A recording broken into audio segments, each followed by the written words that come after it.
intended for mature audiences. The views and opinions expressed are those of the panelists and do not reflect in any way those of the podcast partners, sponsors, or affiliates. Enjoy. Boxingwiz.com. Yeah, I feel I'm the best in the sport, and to be the best, you got to be the best. Boxingwiz.com.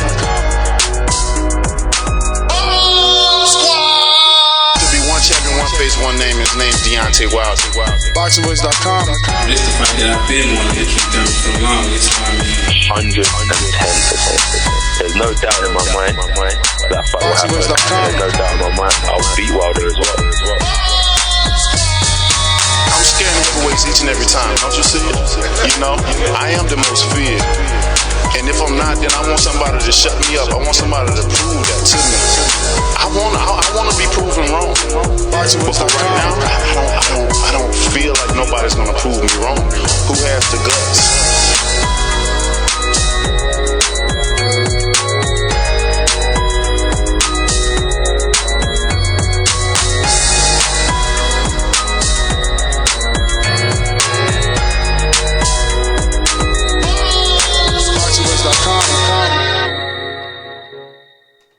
Good morning, TBV, and welcome back, ladies and gentlemen, to another edition of the Boxing Voice Radio. I am your host, Nesta Gibbs. It is Thursday, and you know Thursday is preview and prediction day. Later on this evening at 7 p.m. Easterns, we will preview and predict all this weekend's actions. Whatever fight is taking place, we'll give you our predictions. Take your predictions, have the list, check it twice. Sunday, whoever got it right gets to celebrate. Whoever got it wrong gets a plate full of crow. Today we'll be discussing some breaking news. WBC sent out a public press release to all its media representatives, and Andy Ruiz is eligible to face Deontay Wilder for his WBC crown, the WBC green belt, per its president, Mauricio Sulaiman. Now, look, we threw this option around as a possible fight, but never as something that would have come down from the WBC itself. And I will read from their press release just to bring you up to speed. Mexican boxer Andy Ruiz may have the opportunity to dispute the heavyweight title of the World Boxing Council, says its president, Mauricio Sulaiman.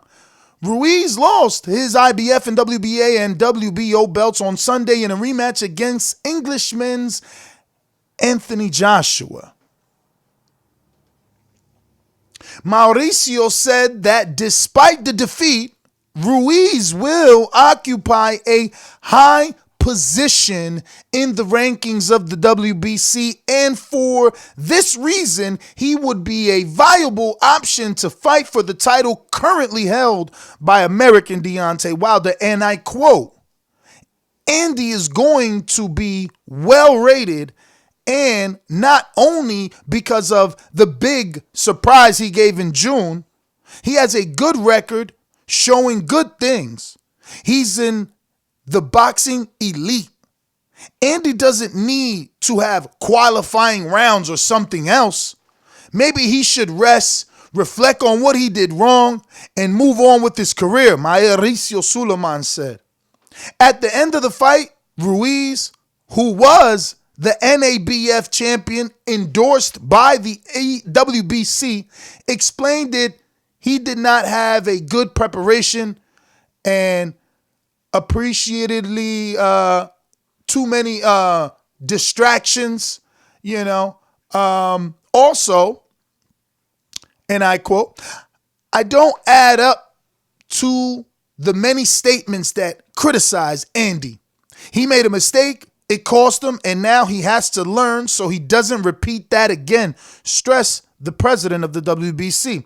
So Mauricio came out and notified the public that there will be a rankings update, and Mr. Andy Ruiz will occupy those rankings highly. Now, all we can do now is imagine how high they put him. But what we can do is at least show you where he is at, right? Or rather, we can't even show you where he's at because it was just Saturday that he lost the belt. So most of the sanctioning bodies don't have him ranked just yet. Because when you're a champion, you're not ranked in any of the other sanctioning bodies. But good morning to all. This is what we will be discussing today.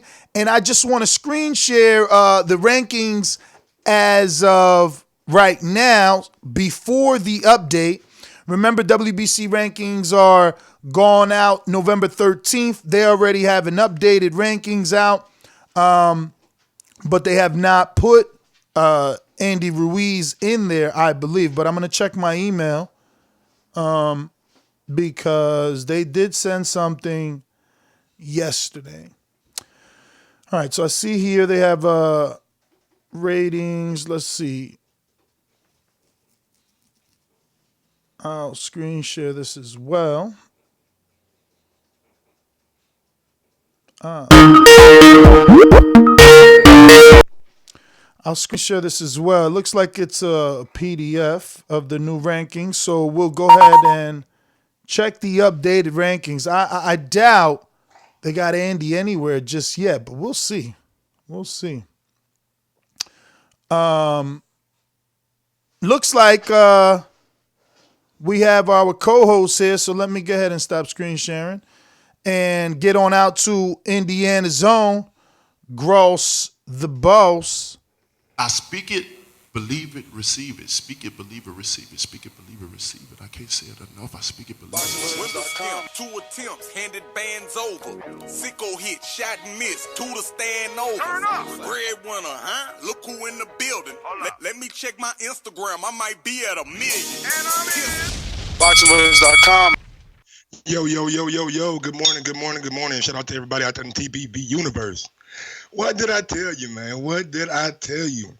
No matter how he lost, no matter what he looked like in that loss, he has some level of desirability in the heavyweight division. And it's evident with the WBC saying that Andy could get himself a shot in the near future. So I knew Andy would have a little cachet after that fight because he did get the victory over Anthony Joshua in the first fight. He is the first Mexican heavyweight champion of the world, but I don't know if I'm totally in agreement with the WBC. Let's just see how they progress it out, and let's see if Andy can get a couple of big wins that make us want to see that fight.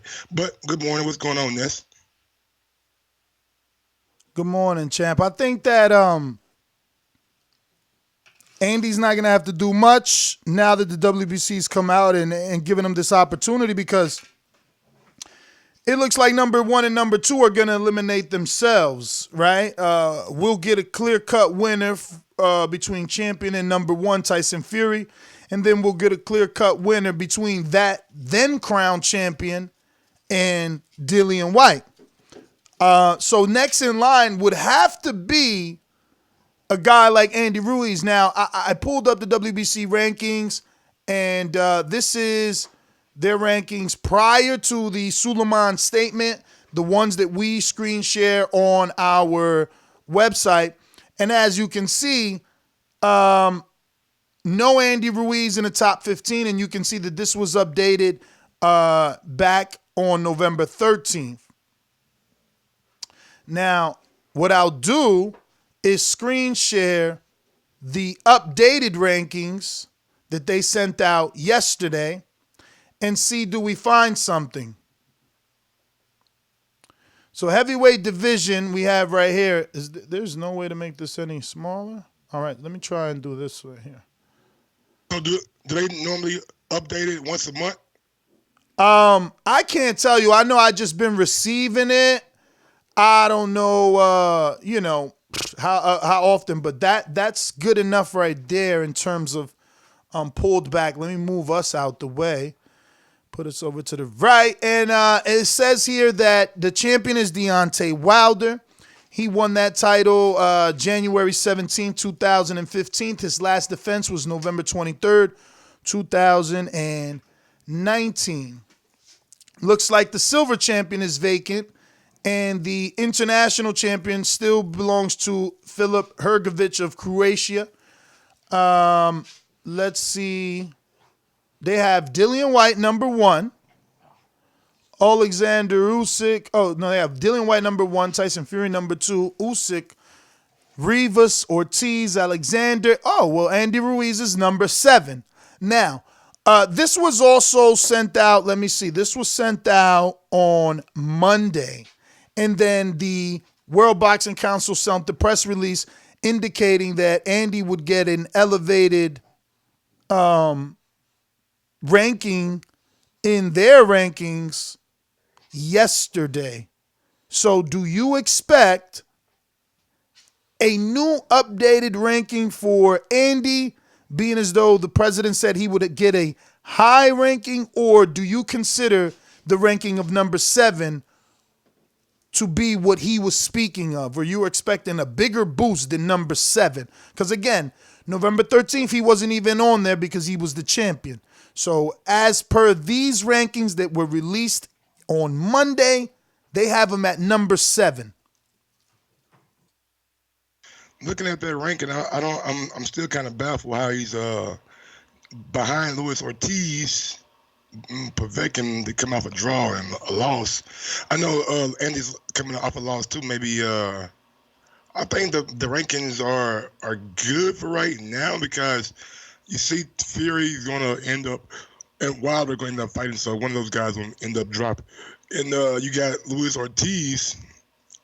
I think that's a possible fight that Andy could be looking at to put him right back in that spotlight, you know what I'm saying? Maybe even Oscar Rivas, but I think Oscar Rivas is doing some business with, is he doing business with the Zone and Metro? I'm not sure. I'm pretty sure he's going to be doing business with Matchroom and the Zone. I mean, it's pretty high coming off a defeat, number 7, and looking to see who's in front of him. I mean, not in agreement with Povetkin or Ortiz, but other than that, I could see 7 being a viable spot for Andy, especially coming off a loss where he didn't look very good. So you got to commend the WBC for even putting him in the rankings. He didn't even have the WBC belt, but I am gonna commend them for, I guess, their decision to move Filip Hrgović from Croatia up 1. He gone from November 13th in number 11 to today on number 10. And I'm not mad at the number 10 ranking. I expected a little bit more from Filip in his performance with Eric Molina. But I'm like you. How'd Luis Ortiz get above Andy? How'd Povetkin, who had a draw, get above Andy? Maybe it should have been 1, Dillian White, 2, Tyson Fury, 3, Andy Ruiz, 4, Alexander Usyk, 5, Adam Kownacki, then Povetkin, and then Ortiz. But who am I? I'm not a rankings guy. But we got a couple of interviews scheduled. We'll have Michael Hunter, who was on the Saudi Arabia rider card, taking on Alexander Povetkin. We'll also have Eric Molina, who was also on the card, taking on Filip Hrgović.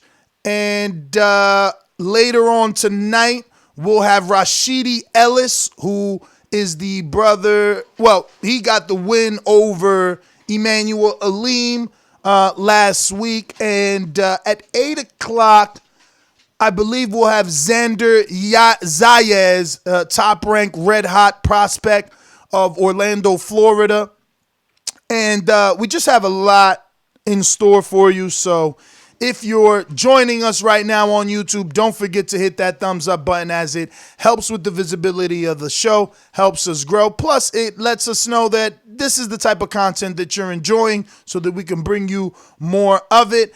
Mike, so based off the new rankings, number 7, I'm gonna say no. I'm not with Mauricio Sulaiman. This isn't the high ranking that I expected when I first read the press release.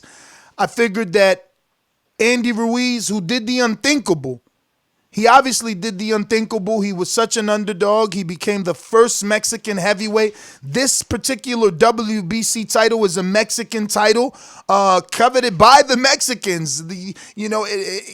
It's a Mexican title for Mexicans. How Andy, the first Mexican heavyweight that just lost to someone that the world loves to call the face of boxing, the best heavyweight there is, how do you drop 7 to 8 positions, right? Because you got to think, when you're champion, you're not even at number 1. So you dropped 8 positions to the ranking of number 7 after dethroning the guy that no one thought you would and that everyone thought was invincible. I think this is pretty poor rankings. I think he belongs definitely in front of Ortiz and Povetkin and Usyk, for that matter. Usyk didn't show that he could hang with the real heavyweights. That fight with Chaz Teaspoon was garbage. Yeah, I think it's a solid ranking from the WBC because when you look at it, Andy was never in the WBC rankings last month, was he? No, last month he was not there, but last month he was champion. You got to remember, he wasn't ranked in any sanctioning body last month.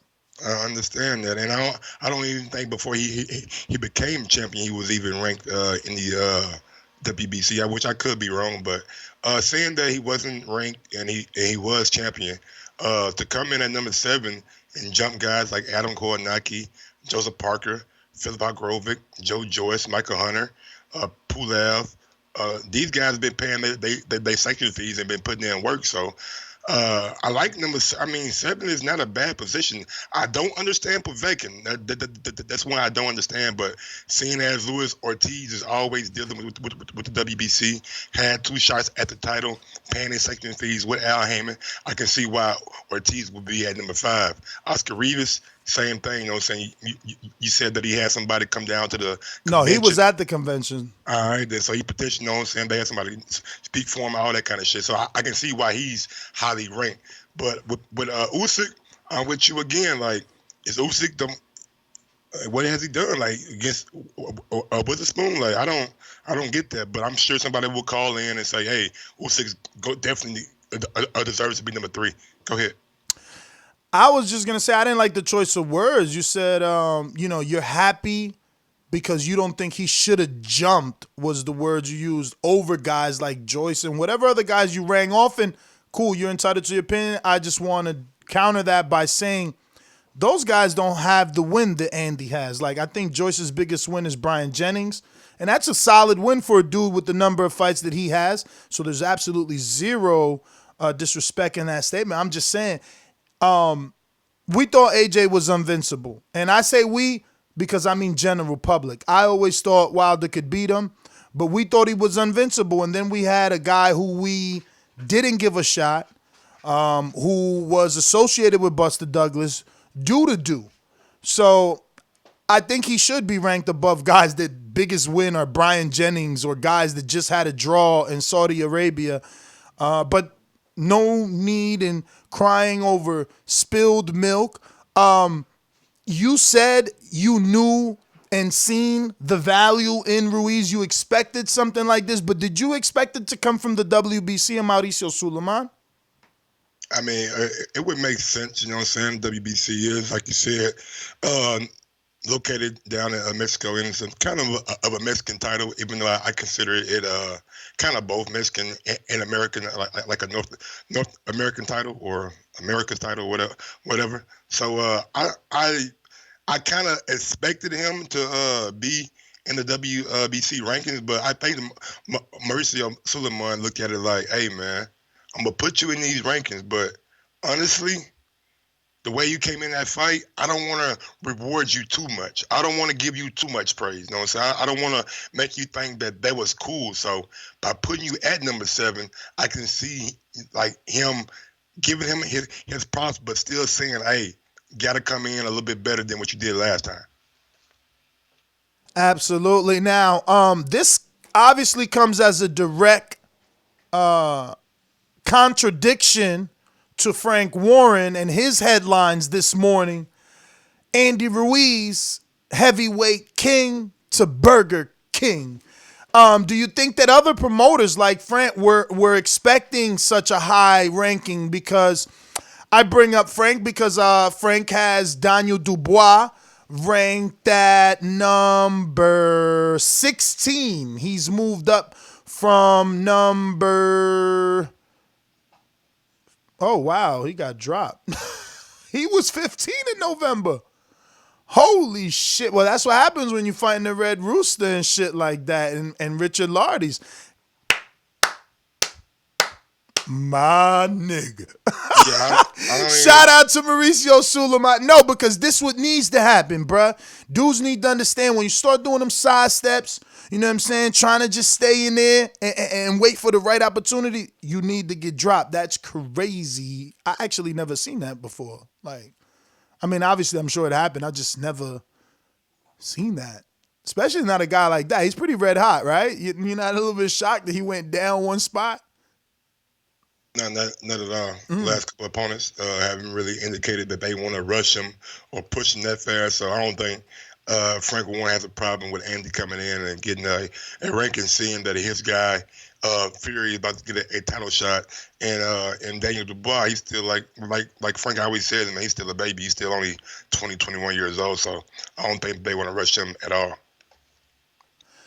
Yeah, man, I'm excited to see Dubois though. I know he's a decent finisher, brings excitement to the division. Listen, if you're watching this on YouTube, don't forget to hit that thumbs up button as it helps with the visibility of the show, helps us grow, puts this show in front of new eyes, but they're boxing fans, and then those boxing fans get to call in at 142-569-5241. Press one time to voice your opinion, and they can also add Nestor Gibbs on Skype so that they can have their opinion voiced right here on the Voice of the People hotline. Mike, how soon you think Andy's back, man? I mean, look, man, there's people coming all out of the woodworks, taking shots at him. I seen former trainer headlines saying they expected this. He made a lot of money with this second fight. Are you expecting a quick comeback, or are you expecting at least 6 months out?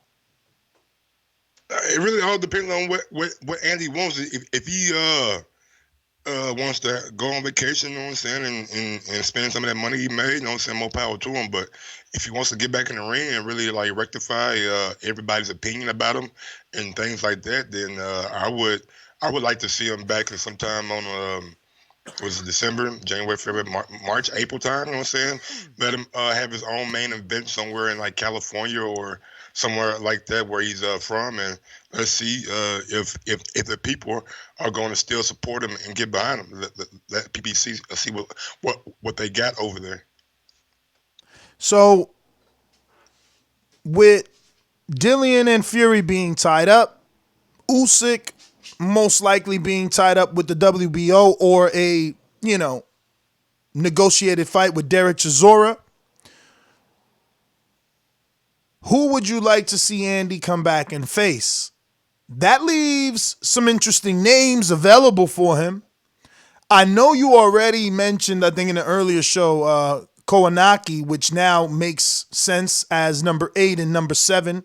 That'll be my second fight back for him. You let him get him a nice little bounce back tune-up fight, maybe a Gerald Washington kind of fight, you know what I'm saying? And then you let him progress into that Kownacki sometime in the summertime and kind of make that like a big fight on Showtime or like Fox Free TV. So Gerald Washington is number 25, and our good friend Zhilei Zhang is number 29. Brian Jennings, who helped out Anthony Joshua in sparring, 27.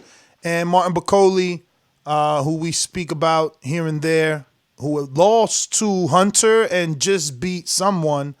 I think Peters or something like that he beat. But yeah, he's right there, 26.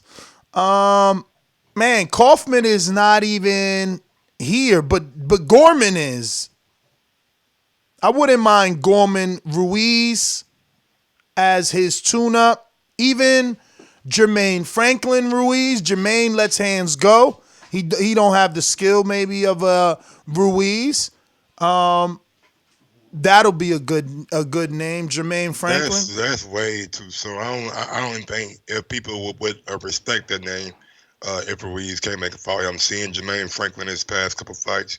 We all see the delimitation that he do have, and guys like I don't even know some guys named that he was fighting. Bro, but Fury's a former world champion, and we've seen him come back versus Stefa Safari, all types of weird names, and it's accepted. We killed him for it. I know I did. Stefa Safari and Swartz and all that shit. We did kill him for that. So I don't think Jermaine Franklin is a name that Andy should even entertain.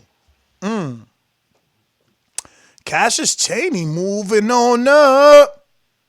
Number 38. Whoa, he's coming. I see your boy Frank Sanchez, number 36, with Eddie Reynoso and them out there. Mm-hmm. Junior 5, Tony Listen, it's crazy because Wilder got 6 more years. He's 34. He's gonna retire at 40. And the back half of his career, these last 6 years are gonna get busy because this top 15 is the top names in the division. Now, obviously, these 15 may not all end up facing Wilder because they may go different directions. Like I said, Usyk might go to the WBO. You know, Tyson Fury and Dillian White might cancel each other out. Facing Wilder, Ortiz might get a big opportunity with like a Rivas and end up retiring or something. You never know who ends up making it up this road. But the names to pick from are decent. Even if Wilder took some sort of voluntary defense, whenever he got past all his mandatories, he still has to pick from this pool, and looks like the top 40 is decent. I don't know who's Mr. Simon Keane in Canada, but Junior Fa, Cassius Chaney, Frank Sanchez, Tony Yoka, Jermaine Franklin, Nathan Gorman, Oda Wildlane, Zhao Zhulei, all these guys are known. Sergey Kuzmin, Brian Jennings, Bacoli, Washington, they're all known. So if he had to take a voluntary defense and pick under the top 15, he still has decent names. So hopefully this means or translates into good fights. I'm going to go ahead and open up the phone lines. Any final thoughts before I do that? Just Andy, man. Hope he comes back in a better shape. Hopefully he takes it a little bit more serious, and hopefully he tries to really show everybody that it wasn't a fluke or it wasn't just a one-hit wonder. You know what I'm saying? So I'm kind of intrigued to see what happens with Andy Ruiz's career, or not even career, but like his next couple fights from here. You know what I'm saying? So big ups to Andy. Yeah, man, I reached out to his dad, and, I'm trying to schedule something and see what we can do. Hopefully we can get them on. Man, I think Blog Talk's down, bro. Hold me down. Let me make that call for the first guest. No problem. Go ahead. When I came across this shit last night, I was mindset, you know what I'm saying, was of the thought process that why are we rewarding, you know what I'm saying, guys for not going out there and really putting on a credible display? But I thought about it, and one thing that's like evident in the sport of boxing that's always going to be evident, like if you are a draw, if you are a sell, if you can really get people behind you, then there's no telling what kind of opportunities, you know what I'm saying, will lie for you. We seen Logan Paul and KSI, you know what I'm saying, capitalize on just being popular.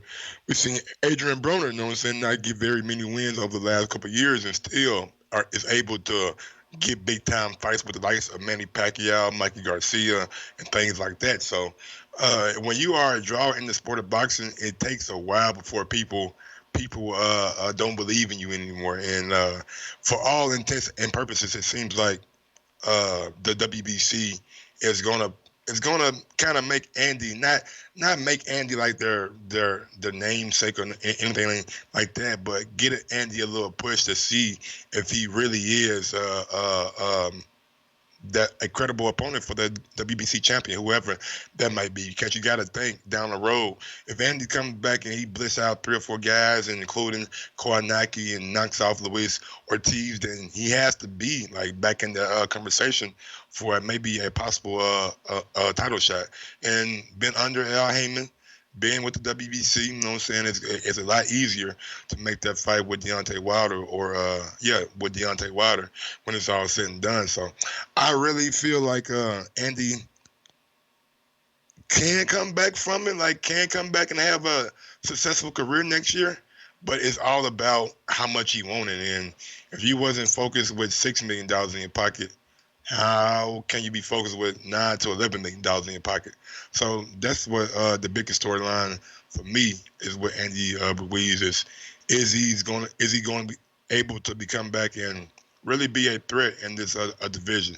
Division, like Ned said, is on the rise, on the come up. We got different guys ranked highly. You know what I'm saying, a lot of hungry guys in that WBC ranking. So when it's all said and done, it's going to be sometimes it might turn out to be a war. Like this division might turn out to be motherfucking spectacular in a couple of years, you know what I'm saying, with the Joshuas and the Wilders and the Dylan Weiss and Furies and the Philip Hargrovich, you know what I'm saying, coming up.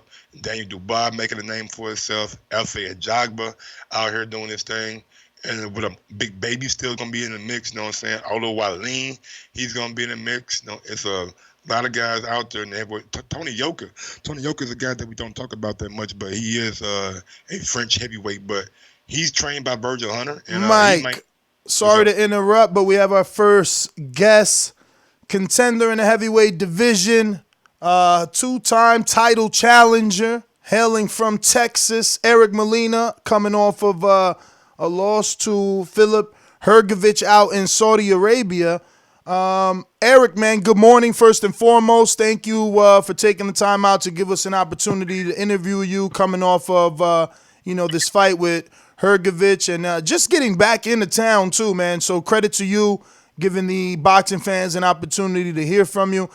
Just wanted to talk to you, see how your time was in Saudi and how are you feeling? What's your mindset like coming off of this loss? Because, I want to go ahead and be the first to say that I felt you did pretty good, man. You landed a lot of right hands. Obviously, there were some things you did that I didn't agree with, but you look better than normal. Well, first off, good morning, man. Thanks for having me, guys. Man, you know what? I try to think back to the fight myself, and Saudi Arabia was great. You know, when you first flying out there, I'm sure you guys I say the same thing as everybody else. I was a little worried, scared of the atmosphere, what to expect. But it was extremely safe and it was extremely welcoming, and it was nothing like I expected it. Hrgović, he's a big heavyweight. I hadn't really seen or heard of him much, but I can say that going into the fight, we had seen some of his past fights, and we had seen him be a little foulish with shots to the back of the head in his past fights. And I want to say at one point in the time or another in each of his last fights, it was an issue. So it was something that we were concerned about that was addressed before the fight. But no excuses. I mean, he's a strong heavyweight. I looked at his defense and there were things that I thought I was going to be able to make my way to, but it's different when you get in there and you have him in front of you, and he's definitely got some great size on him. He's athletic and I feel that he's definitely going to be a force to reckon with in the future heavyweight division. Now, you had a full 8 weeks, and on the press conference, you felt like, there was no way that Eddie would have given you that, and then boom, he gave it to you.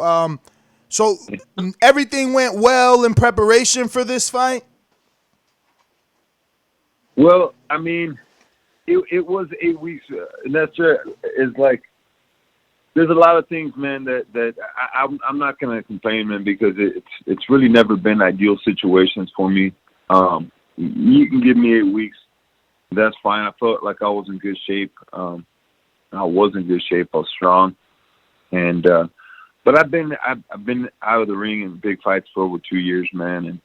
And when you're out of the ring for 2 years, you know, I kind of felt, looking back, that maybe it would have been a better road to kind of ease my way back into a fight like this. But even looking back at it, man, I don't got a promoter that's going to try and move me along the correct way. And it has just been a long, frustrating 2 years out of the ring. I reached out to you guys and spoke to you guys several times regarding my situation. And I was so hungry to get back in the ring, and, you know, I didn't really care who they called me for, but, you know, it is what it is, man, and it's behind me now, and so, you know, what can I do about it? Well, I mean, you had a lot of success with the right hand, and it seems like once you realized that, you weren't afraid to let the shots go. And I didn't see you be afraid of his power once you realized you could land the right hand. I seen you obviously turn your back and complain about, you know, behind the head shots. But again, once you seen you can land the right, you kept throwing that right. Just what went through your mind then? Well, I'll tell you what though, man. That was I believe it was the first or the second shot I took behind the head. That it was extremely damaging. It was a shot that I took that inside of my thoughts said, I can't take another punch like that. When you're inside that ring, and the fighters know what I'm talking about, and you take a good shot, and you think, shit, I can't get hit with that shot like that again. I don't want to get hit with that shot again, because if I get hit with a punch like that, I'm gonna be really hurt, and I don't want to get hit with that again. I got that feeling after, I believe it was the second shot behind the head. It was very damaging to me. It was. And it wasn't so much that I didn't want to take another shot like that. I felt that I couldn't take another shot like that, even if I wasn't afraid to. So it was something that there was a concern in my head. I was buzzed, and I was buzzed even more with that concern. And there was a time where I just said, you know what, I'm going to throw and I'm going to go. But the best way I could tell you guys is that Hrgovic is a strong fighter, and he's a big presence. But I can tell you, and this is not just in my fight, you can look at all his fights, what makes him even stronger is that he does punches like that. He does punch like that. You can look at every single fight on his YouTube. There's 10 professional fights on there. And two are complaining about it, his past fight in Mexico. So, but it is what it is. If they say if he's winning fights and he's doing stuff like that, then hey, great to him. It's going to make him a harder fighter to beat. And I wanted to ask, I just wanted to ask, do you think you did enough? Because again, I felt like you surprised a lot of people with the amount of right hands. I was doing a live fight chat, and I was like, oh shit! It was repeated right hands. You think that was enough where maybe Eddie gives you a call back and you don't have to wait 2 years out of the ring? I'll be honest, Nestor, man. I've been doing this 12, 13 years, man. And when I finished that fight, these guys are young, they're big, they're strong. And I've been thinking about it every single day. And I'll be honest, man, I don't know if I'm gonna get back in the ring. I don't think I could go in there, and if I can't compete with guys like Hrgovic and these top guys, and I don't know if that it's going to be in me just to go in. Wait. So are you announcing retirement? I'm not saying that I'm announcing retirement, but I've definitely have been thinking about walking away. This heavyweight division, man, they're big hitters, they're big fighters, they're big names.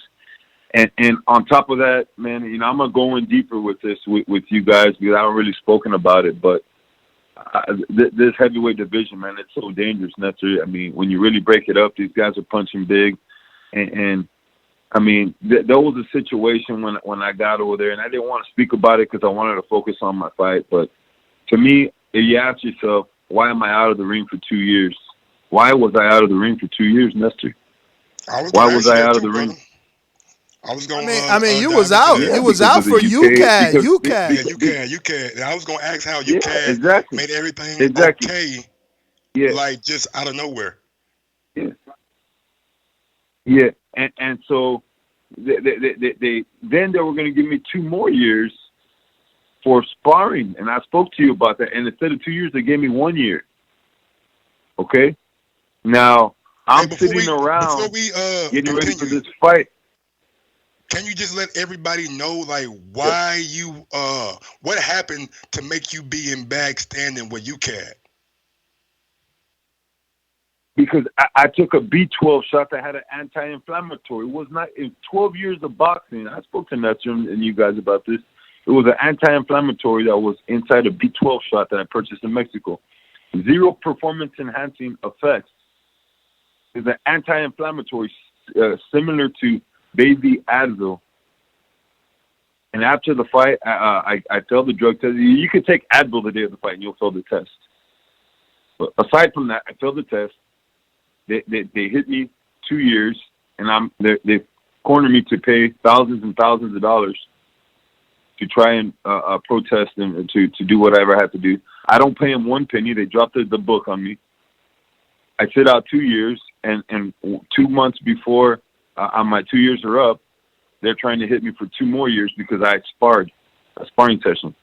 I never heard of anything like that. I stayed quiet. I took it for what it is, and I'm sitting around, and I'm seeing, and I'm in a contest where I see other fighters that have gotten caught for anabolic steroids, and they caught with that in their system, and absolutely nothing is happening to them. So when I think, and I'm not going to complain, and I'm not going to whine and cry because it doesn't matter. Boxing will never change. But it's little things like that, along with taking punches and being in fights, that have me thinking that my life is better off walking away from boxing. And boxing has blessed me with so many great things, man. I have beautiful moments in the sport. I'm not trying to explain or trying to say I hate it. I love it. I always will love it. But there just comes a time where every fighter has to say, hey, you know what? This is not good for me no more. And I feel like I'm right there. And it's more than just the things in the ring. And so, yeah. So what was the explanation that you got from UCAD 2 months prior, like, to the fight? Was basically everything is dropped, you're cleared to fight now? Like, what happened? Well, they extended they sent me a notification that they were trying to get me for 24 months, which they went ahead and just got me for 1 month, and which that extended from October 26th to November 26th. So after November 26th, I was done with my suspension, and so that's why I was able to kind of move forward. But man, it was just a very frustrating point in my career, and what makes it more frustrating is that none of it makes sense. And I'm sitting around and looking at other fighters, and I fought on a card with more than one fighter that had done anabolic steroids. Anabolic steroids, I mean, come on, man. But, like, you get caught doing anabolic steroids, I feel like, we already go in there and try and kill each other, but nothing happened to these guys. And like I said, man, I don't want to really harp on it much because boxing will never change. It will never change. The sport, the ruggedness of it, the testing about it, the drug testing, the results. It's a money-driven business, and it is what it is. And I accept it. I entered the game. It was like that, and I'll leave the game. It'll like that. And 100 years from now, it'll be that. So I just feel that for my life and for what I do, I have to start thinking outside that box already. I want to change gears with my last question. What was your thoughts on the performance from Anthony Joshua? He showed that maybe he had some wrinkles in his game. He was able to box Andy, kind of different from his previous fight where he's getting a lot of knockouts. So what did you think of his fighting style? Well, I was actually watching, and I was extremely surprised that he moved so well. I thought he boxed beautifully. I thought his footwork, watching it live there, it looked, to me, I was able to appreciate it more. He controlled the fight completely. He did what he had to do to win. Obviously, Andy came in overweight, and there were things that he took lightly. So, but I think Andy Ruiz is he's a young champion. Also, I think he'll fix some things, and I think that he'll be back, whether it be with Anthony Joshua or somebody else. I think that he'll definitely learn from it and move forward. Do you think Andy is like a viable big name opponent for people in the heavyweight division? Because some people seem to think that he should start back at the bottom instead of getting like a big time fight with PBC. Well, I mean, I think that Andy could go in and compete with anybody, and I think that if he gets serious, I see a lot of people want to say the same things. Man, well, why did he do this? And I wouldn't have done that, and this and this. Well, you don't know what you're going to do. You live your whole life, around poverty, and then all of a sudden you're running around like millions of dollars. So you're put in different situations. So nobody could really judge him unless they've been there. And obviously he could have taken it more serious, but I mean, it is what it is. I mean, everybody makes mistakes. He's young, and I think that he could learn from these mistakes. But I definitely feel that he could do a lot better if he was in better shape. I do see him doing that. I think that the Parker fight, his other loss, he was in that fight. I feel that fight could have gone either way. And so I think that he'll correct some of those things that he needs to correct. And it was a big year for him, man. It was a seesaw year for him. He goes in, he upset, he runs into all these type of money. He's celebrating, he's living life, he's doing this, but he also has to essentially get ready for the biggest fight of his life. That's a lot to tackle for somebody in that circumstance for the first time. So I definitely feel that even if he starts slow, whatever he does, he'll definitely get back to where he's at to become champion again. Now, I know I said that was my last question, but you brought up hanging everything up. You know what I'm saying? Putting it down.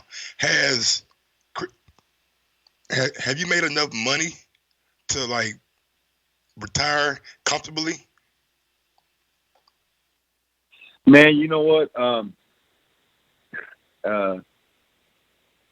I live a very humble life, bro, and I've never really put myself in situations where I have to box. I have my master's degree. In this past 10 years that I boxed the biggest names in the heavyweight division, I've done it as a public servant. I've done it as a teacher of special education kids. And nothing's ever changed after I've had some big wins and I go back to work on Monday. I had some big losses and I go back to work on Monday. So I've never really let boxing control my life to where I have to say I'm stuck, that I have to do it, or that I have to not do it. This decision that I'm making is strictly just for my health, man. I mean, the pounding of 12 years of heavyweight boxing on a man is extreme. The training, the punches, the wear and tear, the road, your joints. Hey, and I'm not complaining, but I'm just saying that if I have to stop, if I got to make money, I have other avenues and things that I could pursue. In fact, I think that holding on to boxing will only maximize my potential in other places to kind of go after different things that I know that I could do. So you get stuck in this boxing stuff, man. You get stuck in like, oh man, I gotta go to the gym and I gotta train, or I gotta be ready just in case, and oh man, or I could do it or I can't. Your whole aspiration stays stuck in it, and everything gets stuck in it. So I'm at that point where, I'm really, really, really thinking about, taking that jacket off and saying, hey, you know what, I'm ready to move on with my life. So I'm not afraid of that financially. God has blessed me so much, and it is what it is. I just want to give a big shout out to the public servants out there, especially teachers. You know what I'm saying? I know teachers are like the backbone of our country, teaching the youth. So thank you for that, man. I appreciate it. Yes, sir, man. You're welcome. Thanks for having me, guys. Eric, man, want to thank you, obviously, for taking out the time. I know you're on Central Time, so you woke up early for TBV and its listeners. We appreciate you. And if you can, give out any social media at this time. For people that aren't following you, can do so. Once again, I want to thank you.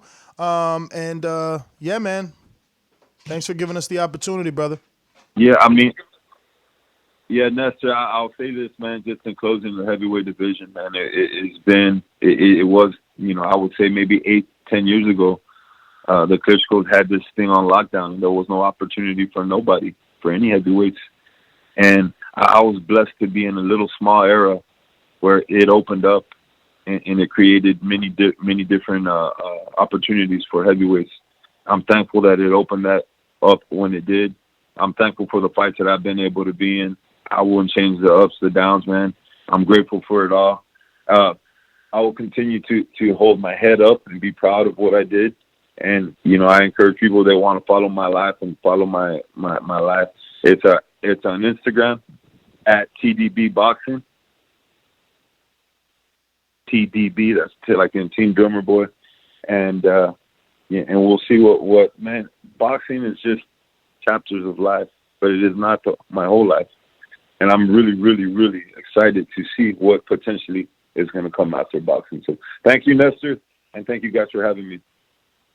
Thank you, Eric, man. We appreciate you. Enjoy the rest of your day. There you have it, ladies and gentlemen. Eric Drummer Boy Molina, two-time title challenger, coming off of the Hrgovic fight in Saudi Arabia.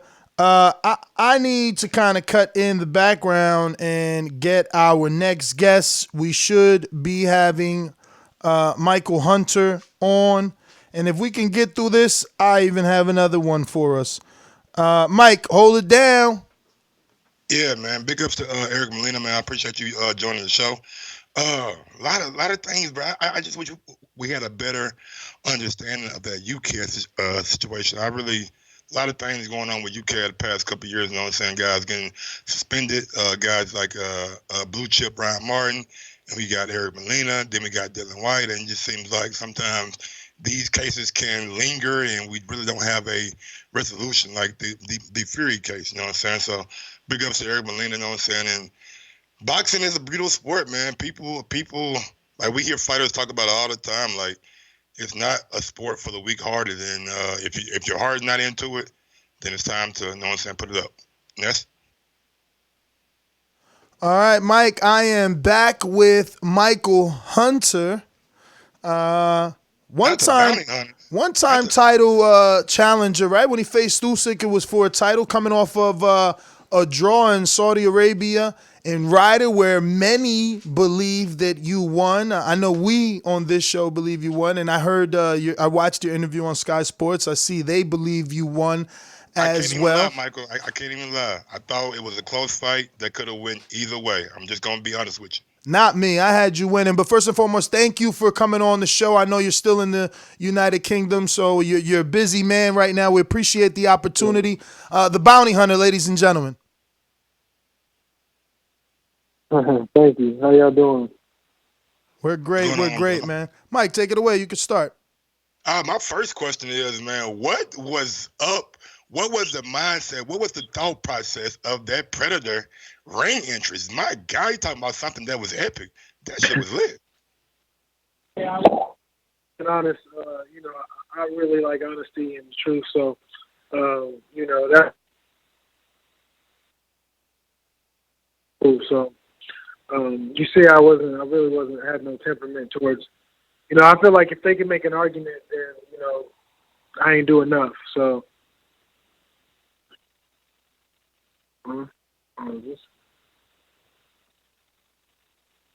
We losing you just a little bit over there. I don't know if you got some bad service or not.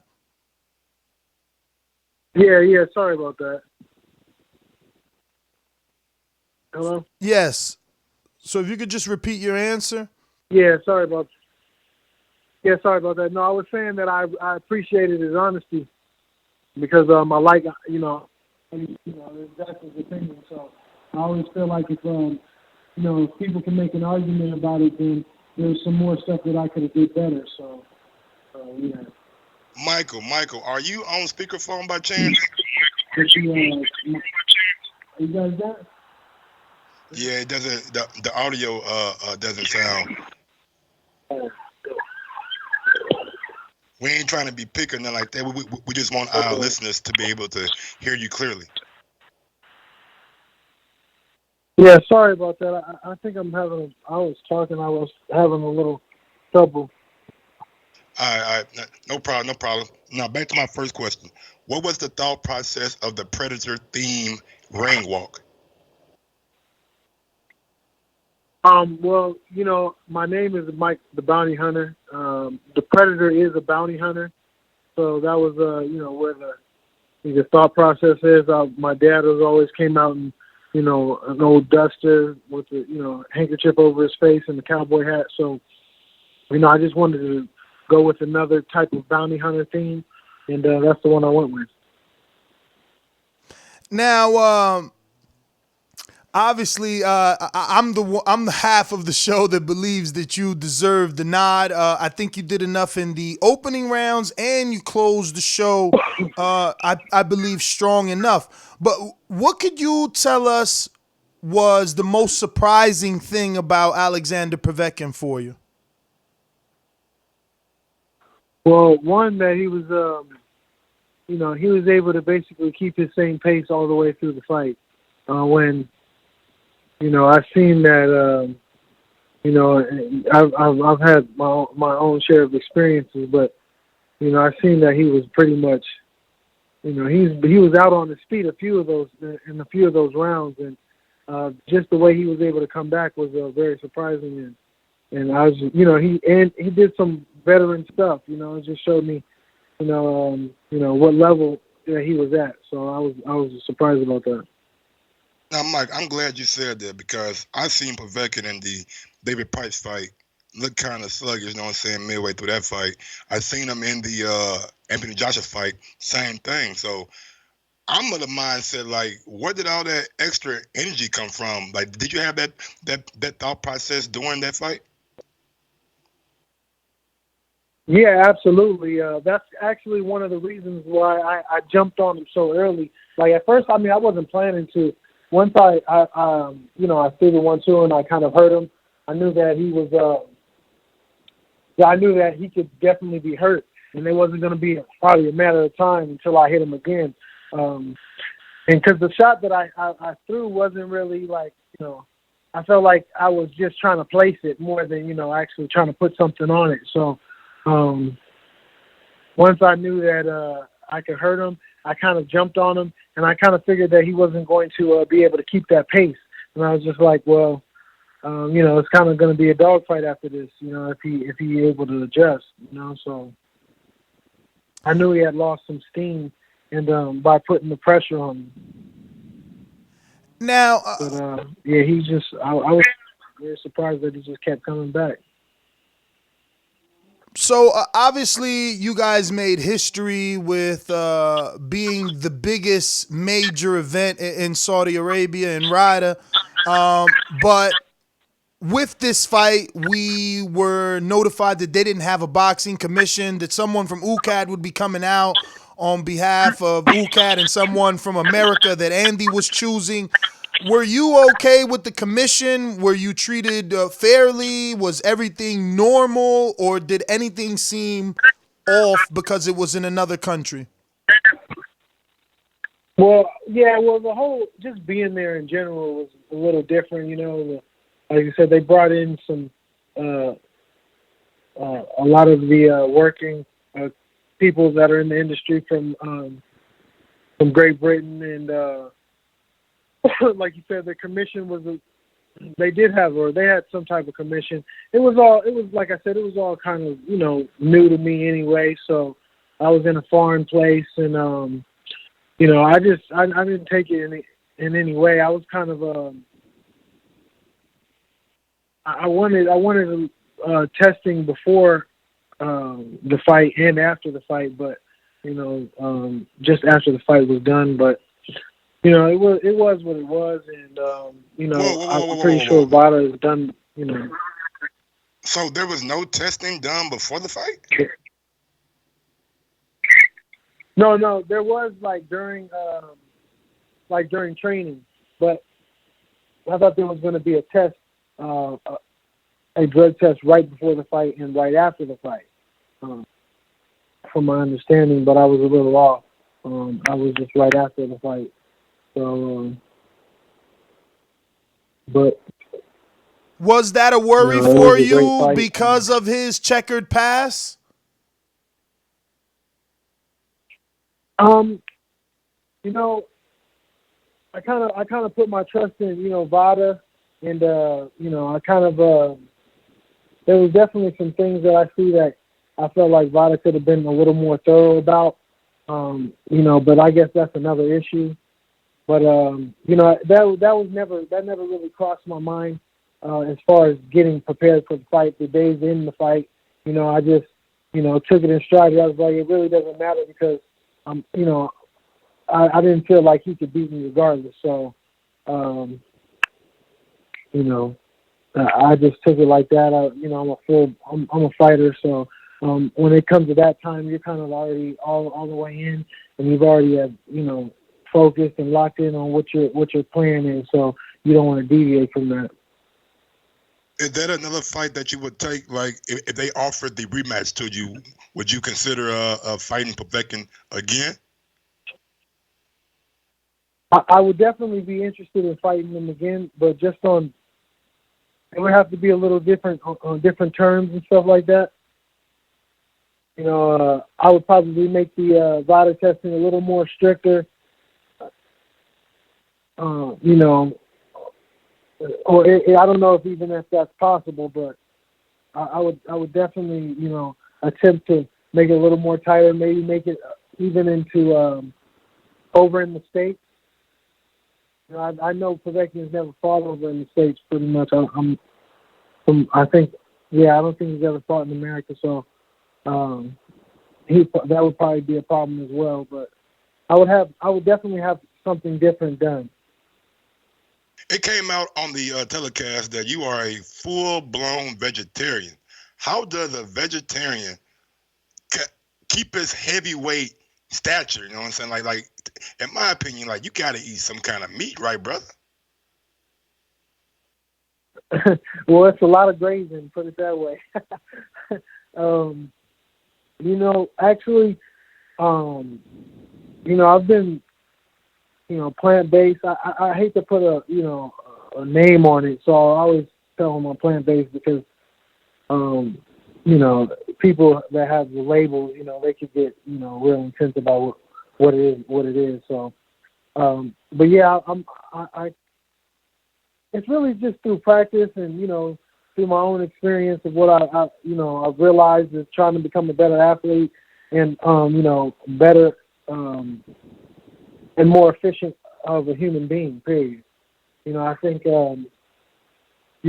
somebody was telling me like, oh, you're as strong as an ox, but you're vegan. Where do you get your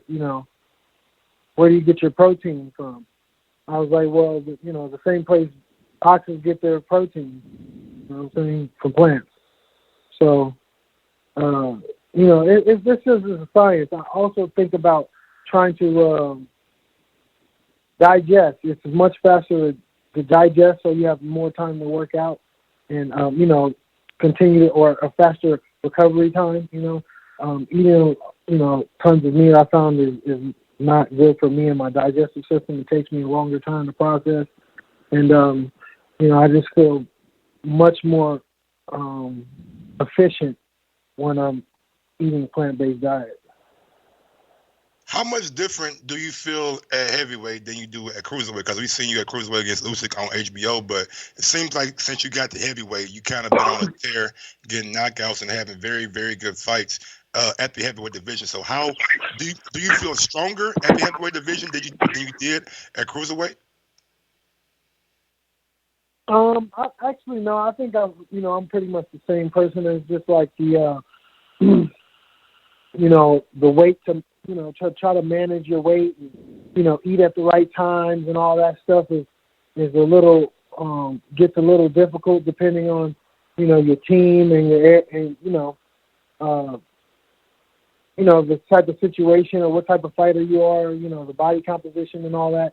So I think a lot had to do with that as being in the cruiserweight is not being as successful, and I think the main thing though was is also that I have to give DAZN and Matchroom credit that they've been keeping me busy.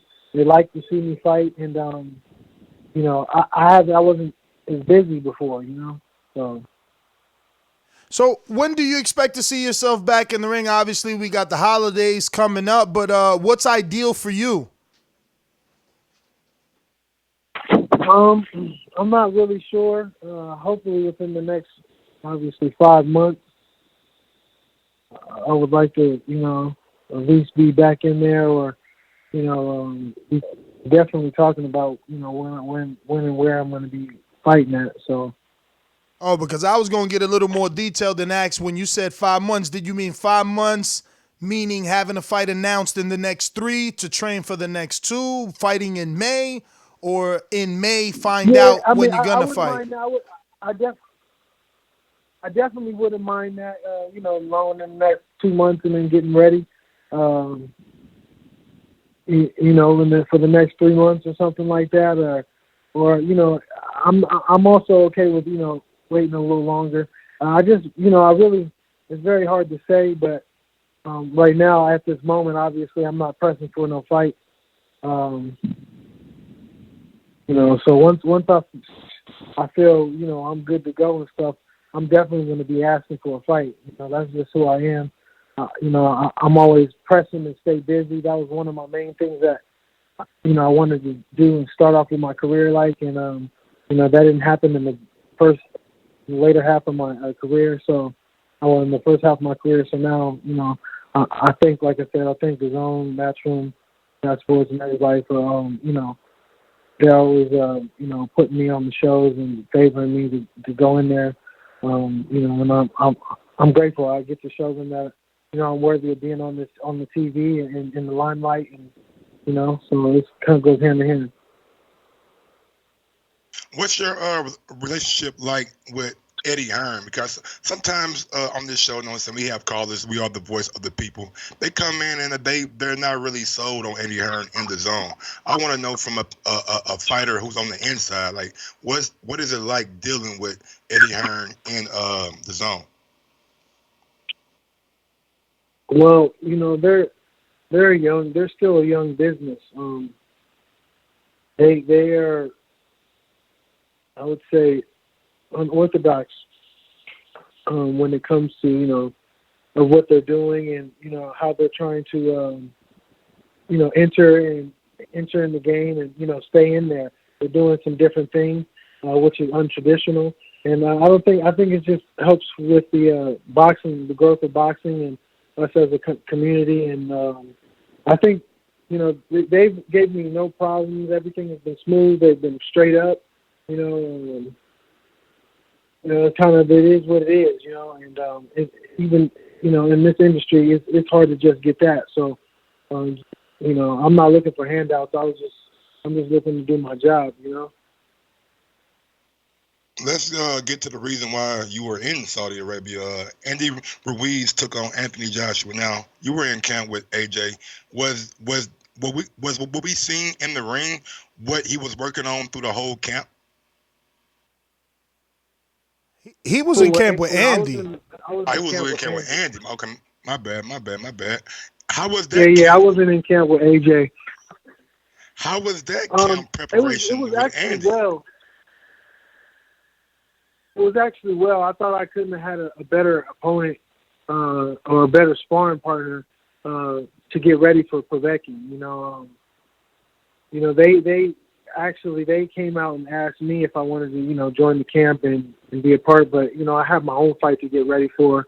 And, that was my main mission. So it was a little different from me just joining their camp, you know what I'm saying? We had a couple of different talks and about, how we would do it and, me coming in to spar and stuff like that. And they agreed with everything and it went well. The camp, both sides of our camps went well as far as on the outside. Me and Andy already get along. We've been boxing since we were young. We've been knowing each other since we started boxing. So, it went well. It was a good camp.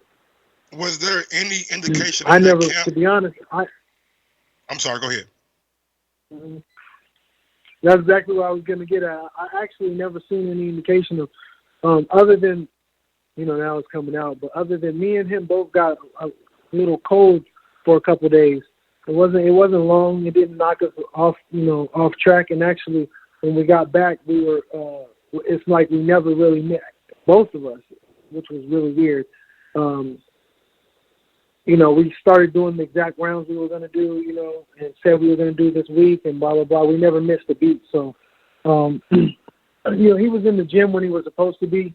He was working out. He sparred, exceptionally well with pretty much all his sparring partners.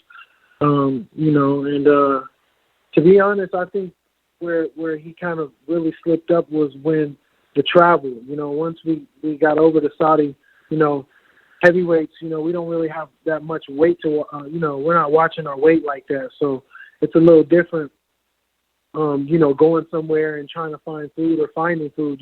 He also had his chef there. So, because I didn't see a lot of weight that he had gained during camp. That makes sense. We thought he lost weight with the picture that he took with you. You know what I'm saying? He was looking slim as shit. Exactly. So, that's what I'm saying. He was, he didn't really gain too much weight during camp. He was, like I said, he was working out a lot, So, when it was time to spar, he did as many rounds as he did exceptionally well. He did what he was supposed to do and what his coaches were asking him for. And I didn't really see him fall off until the weigh-ins, which was really surprising. So what do you make of all the excuses, though? I mean, if you're telling me that camp went well, things went well, but after the fight, I know this may put you in a precarious situation, so I understand if you don't want to answer, but what do you make of all the excuses coming from the Andy's camp? Well, we don't really, like I said, I was there just for sparring and stuff. It's not like I was working out with him. And to be honest, I think it was kind of prior to camp, right after he won his first fight. And then, he started he got his money and all that. And, it was his first time ever getting paid that much. I think that's when he was talking about, really, somebody would already be thinking about, and I'm pretty sure AJ was, he's thinking about it the day of the fight. You know what I'm saying? The day after the fight, him getting his rematch was on his mind. You know what I'm saying? So, I think that's where, he let it go. He knew there was going to be a rematch regardless. So I think that maybe he could have started camp earlier. We didn't all start camp at the same time, but I was just in his camp, you know what I'm saying? So maybe he didn't start as early as they thought they should have, or, he should have been, in the gym a little bit more before. But when it was in camp, it wasn't really, I thought he was pretty good,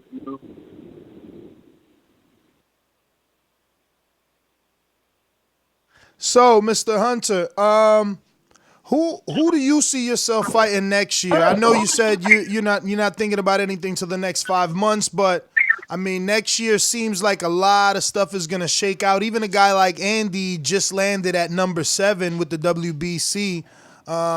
We got the guys like Dubois starting to round up the top 10 and 15. What are you looking or envisioning for yourself for next year? Well, I would really like to fight in England. I love the fans out here. It's a good feeling, I feel at home. So if I had a choice, I would like to fight maybe at the O2 or something. One of the guys over here that's from over here. I'm not sure exactly who, but Come one on, of those. Mike, if baby, not we that, got then good I would like to fans fight too, at. baby. We got American fans too, baby. They love you. we love you, baby. What's going on? Everybody want to fight in England. Yeah. It's I like it. I enjoy it. But if I had a choice, I would really like to fight in Las Vegas. I mean, that's where I live. So, if not Vegas, to be honest, then I would like to fight in England. So I know England is probably more doable than me fighting at home. But fighting at home has always been a dream of mine, and fighting, so that's the ultimate goal. But I definitely see England in my future. So, would Derek Chisora be an opponent that you would want to go after over there? I'm sorry, Ness. Yeah, Derek Chisora, Dillian White, whoever they're willing to put me up against is fine with me. What did you think of Dillian White's performance versus Maurice Vach? I was in the back. I didn't watch it. I heard that he didn't really do so well. I got to see a little bit of it when I was in the back, but I just heard it was just probably an out of shape thing. He just got got the fight pretty fast, probably, and unexpected. I don't know. I know he likes to have long camps, which I guess probably didn't give him that. He's coming back from fighting his little situation over there with USADA. So I'm not sure. I wouldn't write him off just yet. I think he's going to definitely come back better.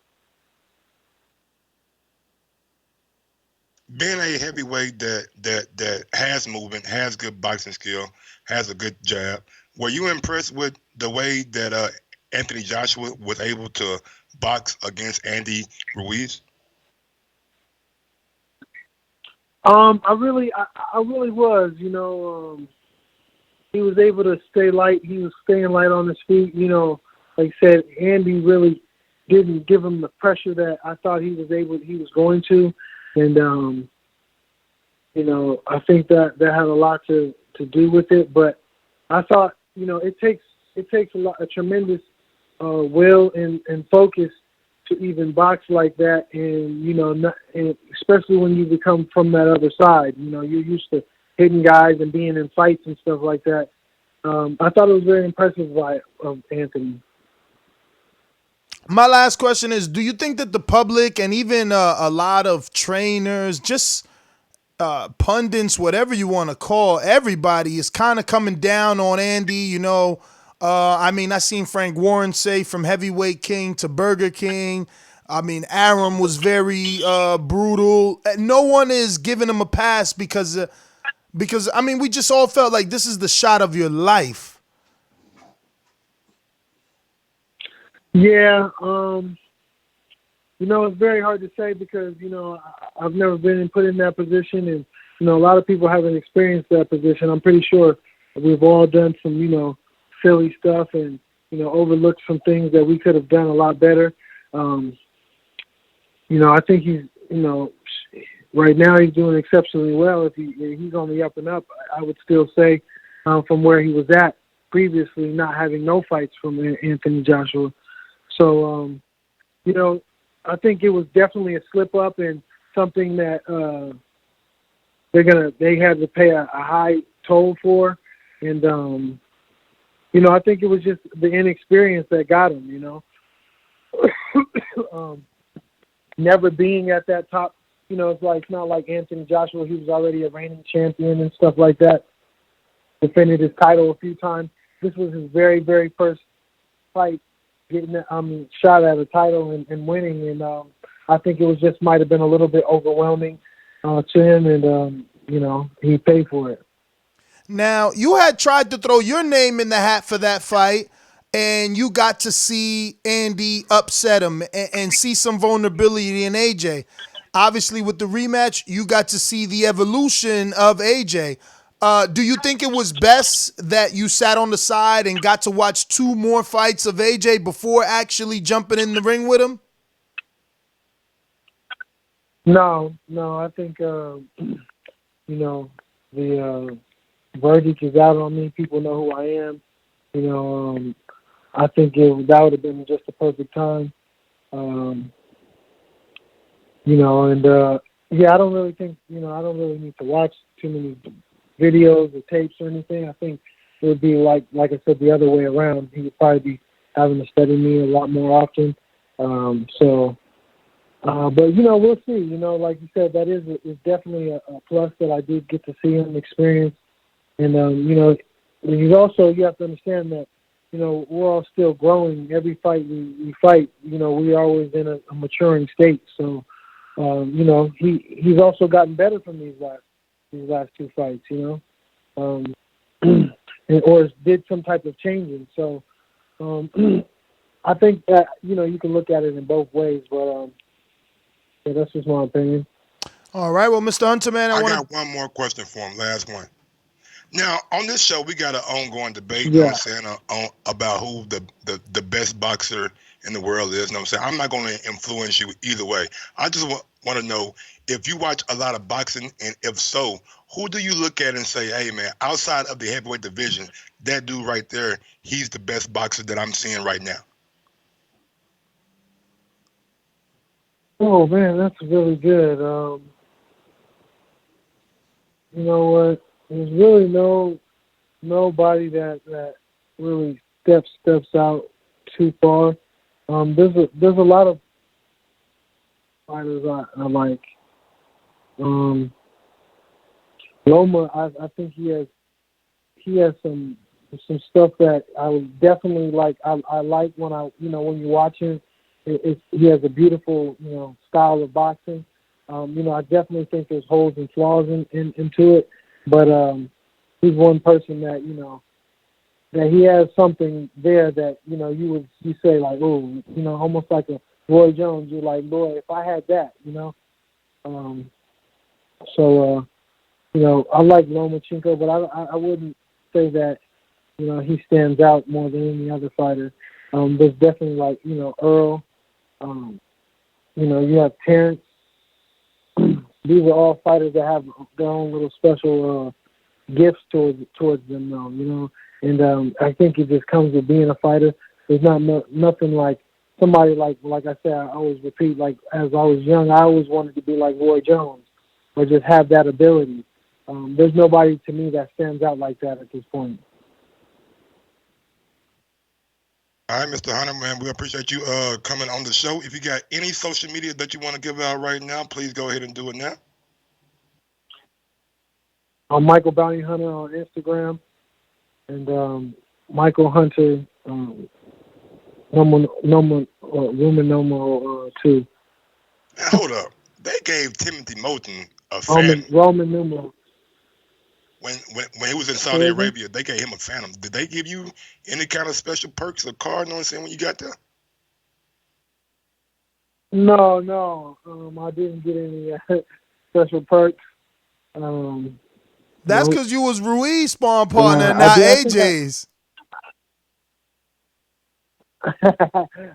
Yeah, they probably would have.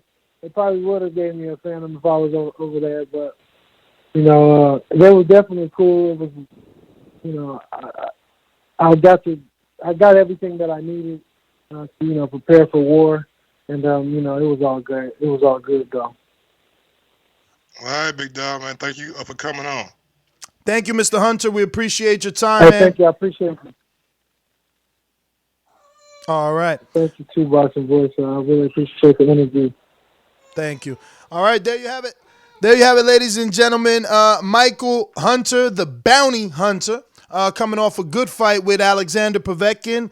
And, Mike, I'm going to have to ask you to hold it that's down. Fine, bro. The Predator, bro. That right there, when the fight whole started, I think my guy, Bo from Alabama, texted me like, Mike, that bounty hunter, that Predator shit, that shit is hard. I was looking at his fight. I was like, yeah, bro. So that right there, man, like, that's the kind of stuff that boxing needs. We need these theatrics. We need these WWE-like interests, you know what I'm saying, when people come out. Y'all remember when the motherfucking glass shattered, and Stone Cold music started playing? Who was a kid and don't fucking remember that shit? Man, that's the kind of shit we need, man. When The Rock, if you smell, when that shit dropped, come on, man. Everybody got crunk. And when you have these kind of ring entrances and ring walks and performances like that, it kind of sticks into the casual fan mind. It sticks into the everyday fan's mind, you know what I'm saying? It makes them remember you. So big up to Michael Hunter for being thoughtful about his ring walk. Now, when it comes to the fight, I can appreciate, you know what I'm saying, Michael Hunter. Like, sometimes we get fighters on here and you give your honest opinion about something, then that they might get an attitude, they might get a little mad at you, you know what I'm saying? But I can appreciate and respect, you know what I'm saying, Michael Hunter, you know what I'm saying? He heard what I said and didn't take it the wrong way or anything like that, you know what I'm saying? So big ups to him for that. When it comes to the Andy Ruiz, you know what I'm saying, camp things, I think we can pretty much put that to bed, can we? Like, can we just make that like go away? Like, we understand that like Andy made a lot of money, you know what I'm saying? And we all know like you go from motherfucking eating goddamn me cereals with water to eating goddamn me cereal with motherfucking gold flakes in that motherfucker now. Shit gonna change, you feel me? So I can understand Andy getting that newfound money and maybe not putting in the requisite work that he put in the first fight.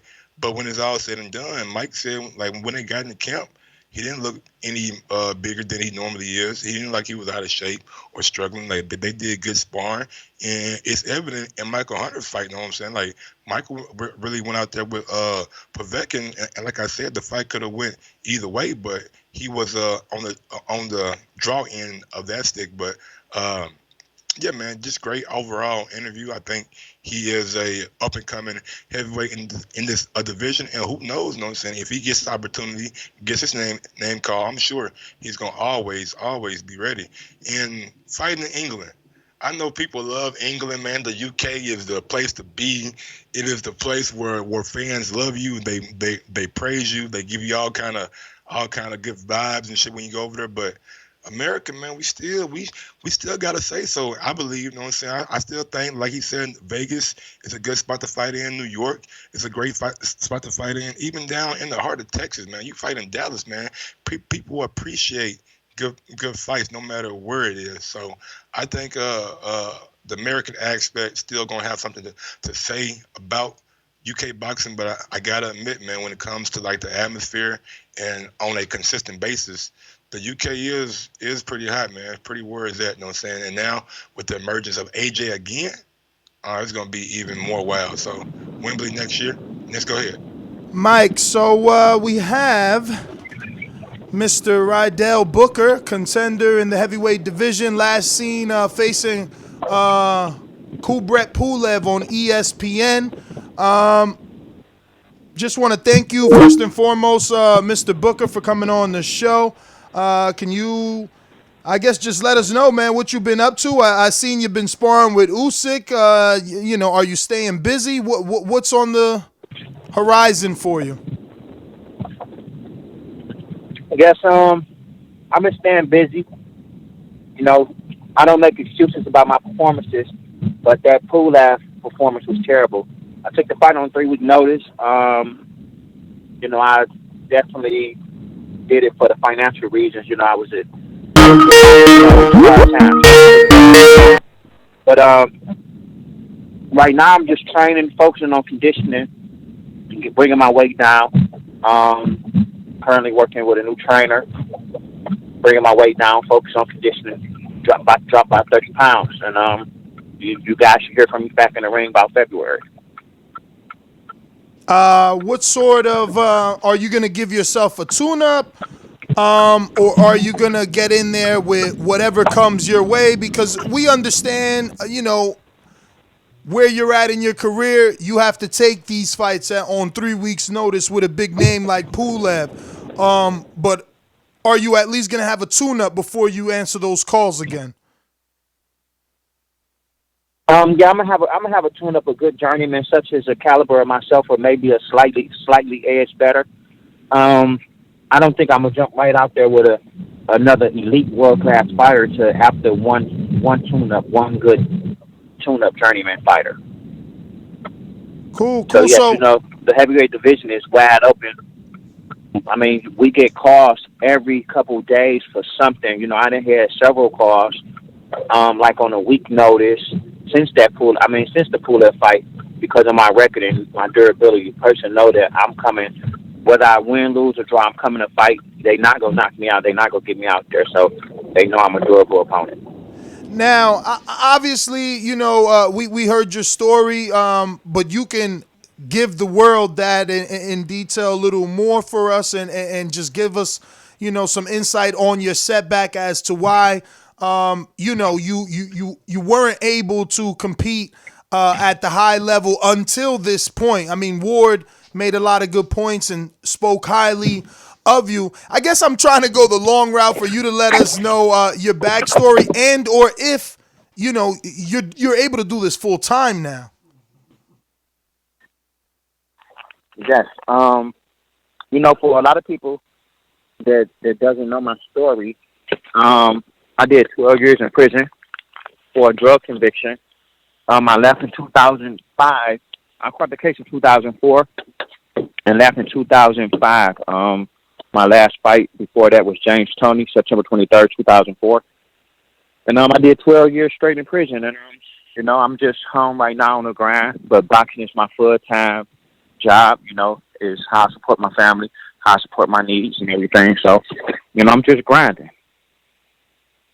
Man, let them people know, man, how that 12 years was in jail for everybody who thinks selling drugs it's cool. Oh, yes, 12 years is definitely a long time, and if I could do anything over in my life, that's the only thing that I would do different, make better decisions and not try to hustle and make quick money. Preach.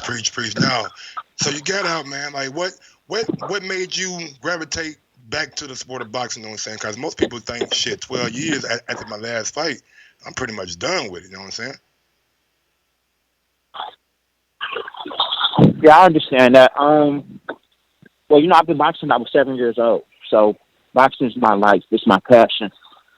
And when I was away watching the fights on black and white TV, watching all my friends fight, Andre Ward, Anthony Joshua, Berto, everybody. It's it was sad. It was a double standard. Of course, I'm rooting for them, but at the same time, I'm not gonna say jealous. I was envy, like knowing that was supposed to be me on that stage with them.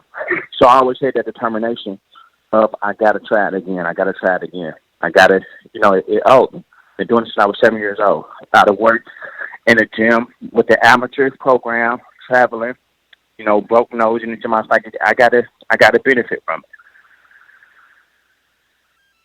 Absolutely.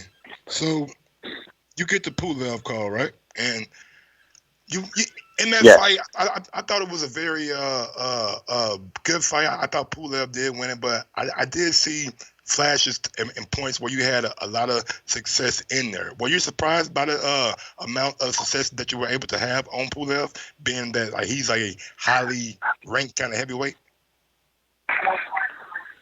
No, I wasn't, because I studied his film, and he's just pretty much a basic fighter. It's a 1-2. A jab, right hand, and I don't want to take nothing away from him, but I gave him that fight, just not being in condition. And if I had that chance again with a proper camp, even a 6-week camp, you know what I'm saying, I know for a fact I'd go in there and dominate Pulev. But I think his skill level for him to be next in line for Joshua Ruiz, I think that's is kind of terrible to, for the boxing side, you know what I'm saying. It just shows you, as long as you have the right management, the right team around you, you can get in those cars and, have those chances. And now you say you wasn't in the proper shape for that Pulev fight. Is like what's the backstory on that? You know what I'm saying? Because sometimes, man, like in order to like be successful in those kind of situations, you gotta always be ready. Exactly, I understand that, and just it was many things outside the ring that I was facing. Just being a family man, taking care of my family, being responsible. And not being able to dedicate 100% in a gym, training camp. I've been to several training camps since I've been home, but I go in, ask to help. So, even like the Usyk situation, we go to camp, and the days that we don't have to box them, we have to find a way to get to the gym. So it's not like it's a focus on us, And I was running, go by the beach and run a couple miles, but being in shape for those elite type of fighters is more than just running and going to the gym, hitting a bag or the speed bag, or whatever the case may be. Now you say you're a family man, so I take it you haven't really became that full-time boxer, right? Do you still have like a job that you work, then box? No, boxing is my full time, and like I said, I got a new team around me, a new training staff for coaching, and they are pushing me to the limit where I ask, can I like take a round off, and it's no. So I've always been a fighter that I wanted to have that coach to push me or smack me in the back of the head to perform a little better. And I got that now, and I guarantee you guys will see a big difference. But like I say, boxing is my full-time job. This is how I pay the bills. This is how I take care of the family. This is my life, So when I'm not in the gym, I'm at home on the couch watching TV. So, Mr. Booker, what is your managerial and promotional situation? Who you signed with? Wow. I don't have a manager. I have a local business guy named George. I can't pronounce his last name, George Callis. And we just pretty much get the calls and we go from there. You know what I'm saying? If it's something that's worthy, we go, So it's like, I'm not going to say he's learning on the job. He know about boxing, but it's not like a elite promotional team with the Aram or the Eddie Hearns or, the for sure. PBC. I get it. It's like, we got to get you in touch with like a Dimitri Salita, man. We need you in touch with like a Salita or a Lou DiBella because those guys got some heavyweights for you. Especially Lou. Yeah, I dealt with Salita before. Yeah, I know you fought Franklin. And, I know you fought Franklin. Yeah, and even with that was a whole mess because I got locked in a fight contract to fight one of his fighters, and he knew that there was some legal situation going on, so I got put on ice. Like that fight's supposed to happen in February, and then it got pulled out. So it's the business side of boxing right now. I hate. I'm not going to lie to you. I got discouraged, and I lost the love for boxing. I love boxing because that's what I do, but I fell out of love with it. But I just after this fight, like I said, I brought in a new trainer, and we're doing stuff totally different. And now I'm back in love with boxing. Now I get to the gym early. If I have to be there at 11 a.m., I'm there at 10:30. If I had to be there at 10:30, I'm there at 10. Get to the gym. I'm eager to get to the gym because I'm steady learning, and it's bringing back the memory of what I had before I went to prison. And where are you holding camp and located? Well, I'm in Detroit, Michigan still, okay. And I'm training down at Tony's gym. Tony pretty much. Tony Harris, he pretty much gave us the green light, the key to his gym, pretty much. Yes. But I'm going to unleash the person who I'm training with. A lot of people is going to be surprised because. You mean the trainer or the sparring partner? The trainer.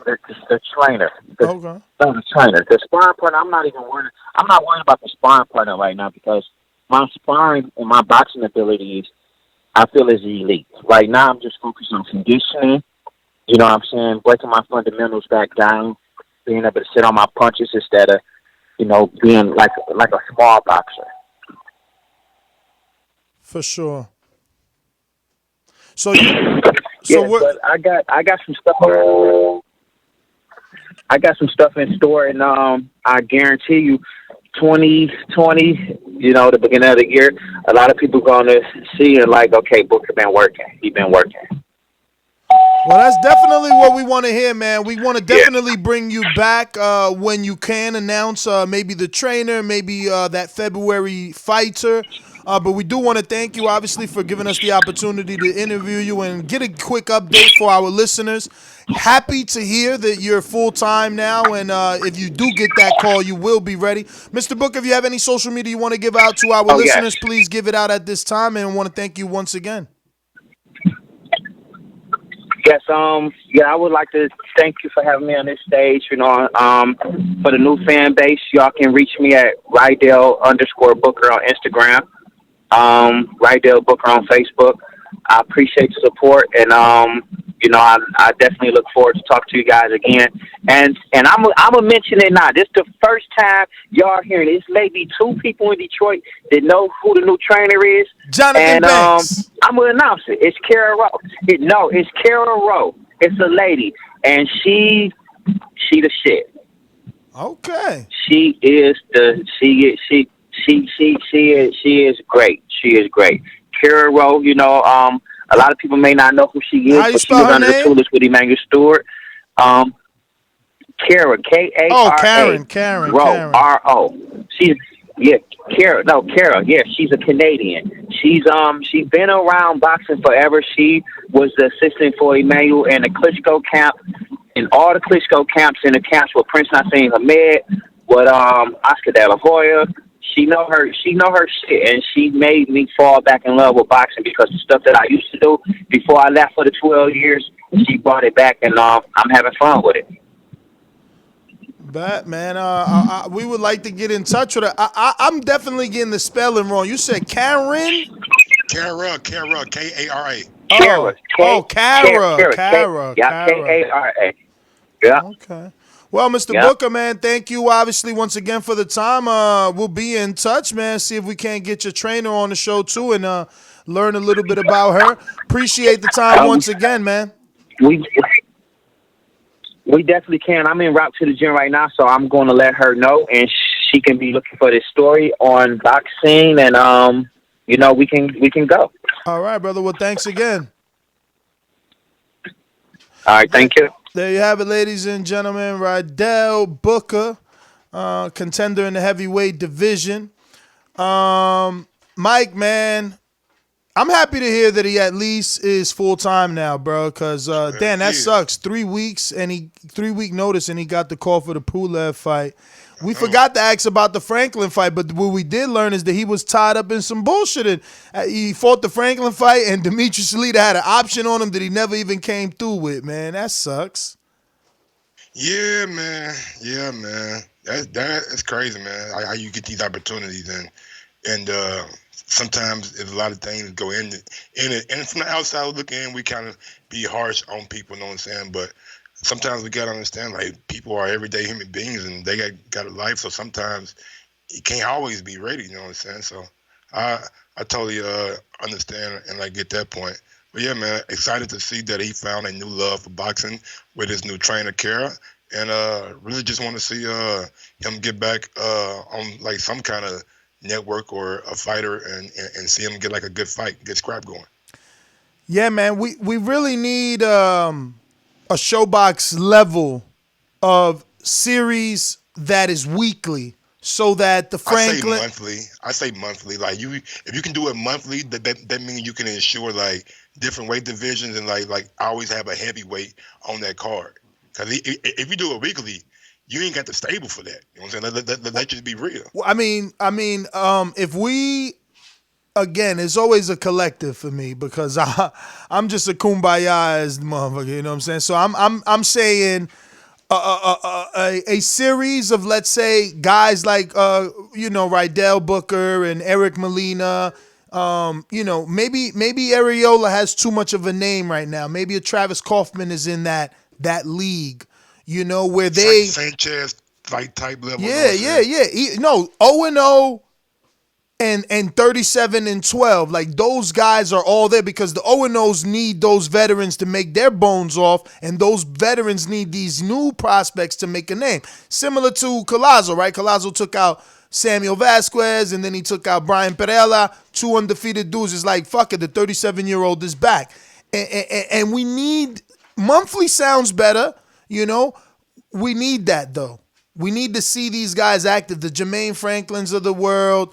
We need to continue to see them active. Like Molina shouldn't wait another 2 years for a call. Like he should be fighting Jermaine Franklin, Frank Sanchez, Rydell Booker, whatever other journeymen, contenders, title challenger heavyweights are out there.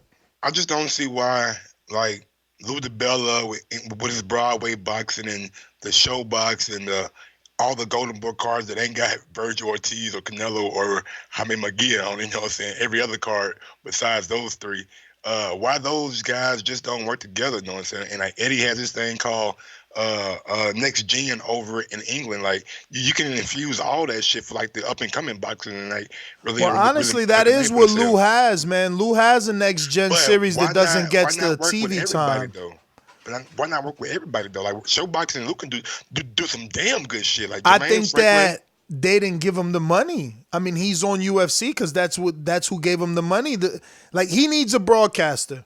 Always about fucking money. No. I mean, he needs a broadcaster, and that's what UFC is. Investment though, too, though. Like, yeah, but he can't. True. Lou can't afford to pay Showtime. He's not. You know what I mean? He's got to. He's got to go with his product, and he's got to say, "Look, I got these guys. I could put these guys on. Look, you don't even got to give me much. The main event won't cost me more than $50,000, 25 each, or 35 for the main event. A side." 15 for the other guy. You know what I mean? Like, that's what ESPN Friday Night Fights was. That's what Boxing After Dark was. That's what Showbox was.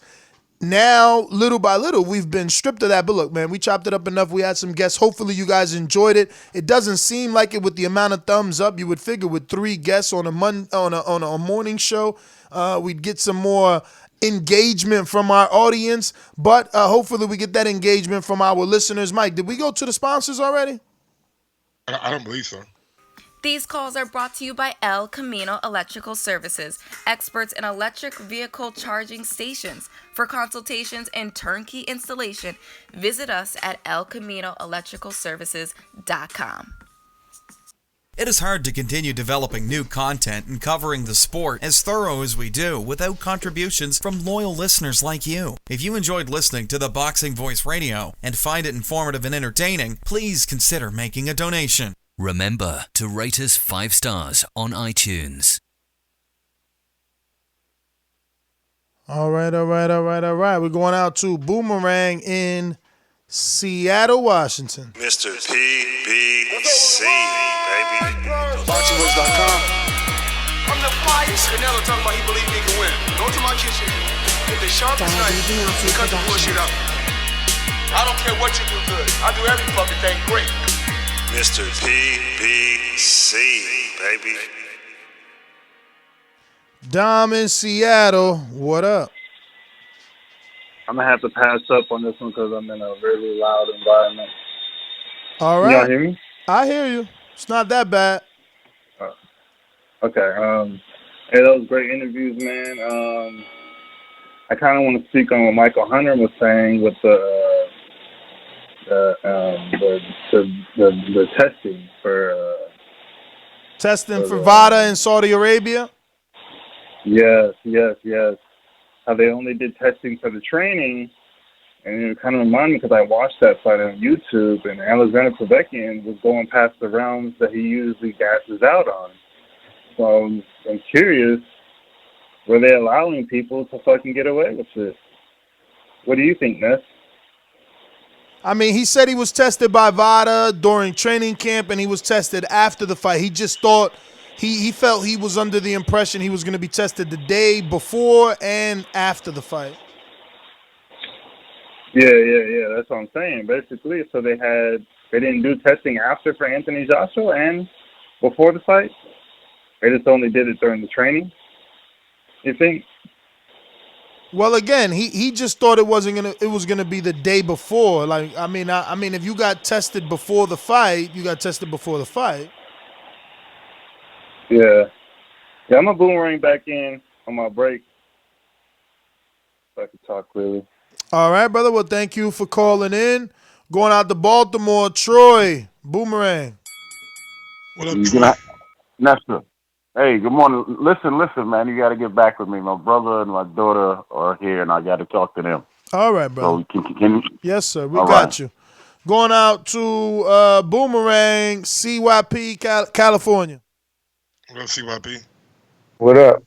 California, we up. Yo, I'm gonna do a head count because I think we may have more California callers, on the line. I don't know. I'm gonna do a count though, because Cali in the motherfucking house. But I found out some crazy information, man. You know how I always debate if a dude wasn't ranked high without a belt, then he really wasn't that great of a fighter. Like if you get ranked high without a belt, they respect the fuck out your ass. They respect the fuck out of you. Would y'all believe if I told y'all? Would y'all believe this? If I told you that after Charles Martin lost to AJ had a belt, that they still ranked him lower than Luis Ortiz? Would y'all believe me? I mean, yeah, I wouldn't believe it. I guess. I mean, because that would say that whoever sanctioning body considered, I guess, Brian Jennings a bigger win than Charles Martin. Yeah, because Brian Jennings went toe to toe with Vladimir, and then 6 months later, Luis Ortiz knocked his ass out. Brian Jennings was a number 7 fighter. He was number 5 when he fought. Crazy people wouldn't know that he was ranked as high as number 5. I didn't know that shit, but that was a top 10 fighter that he fucking cleaned out. No wonder why AJ didn't want to fight Ortiz when he signed a contract to say I would if he lets me fight for his belt. No wonder he didn't.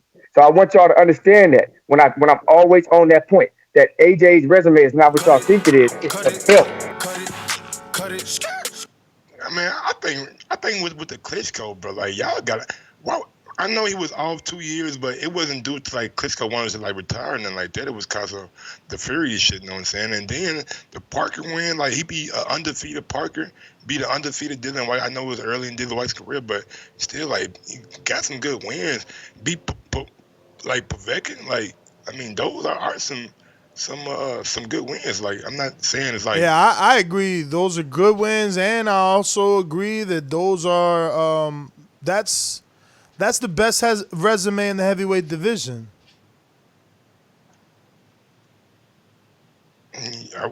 It's the best resume in the heavyweight division, Mike. I can't even believe that you fucking stuttering.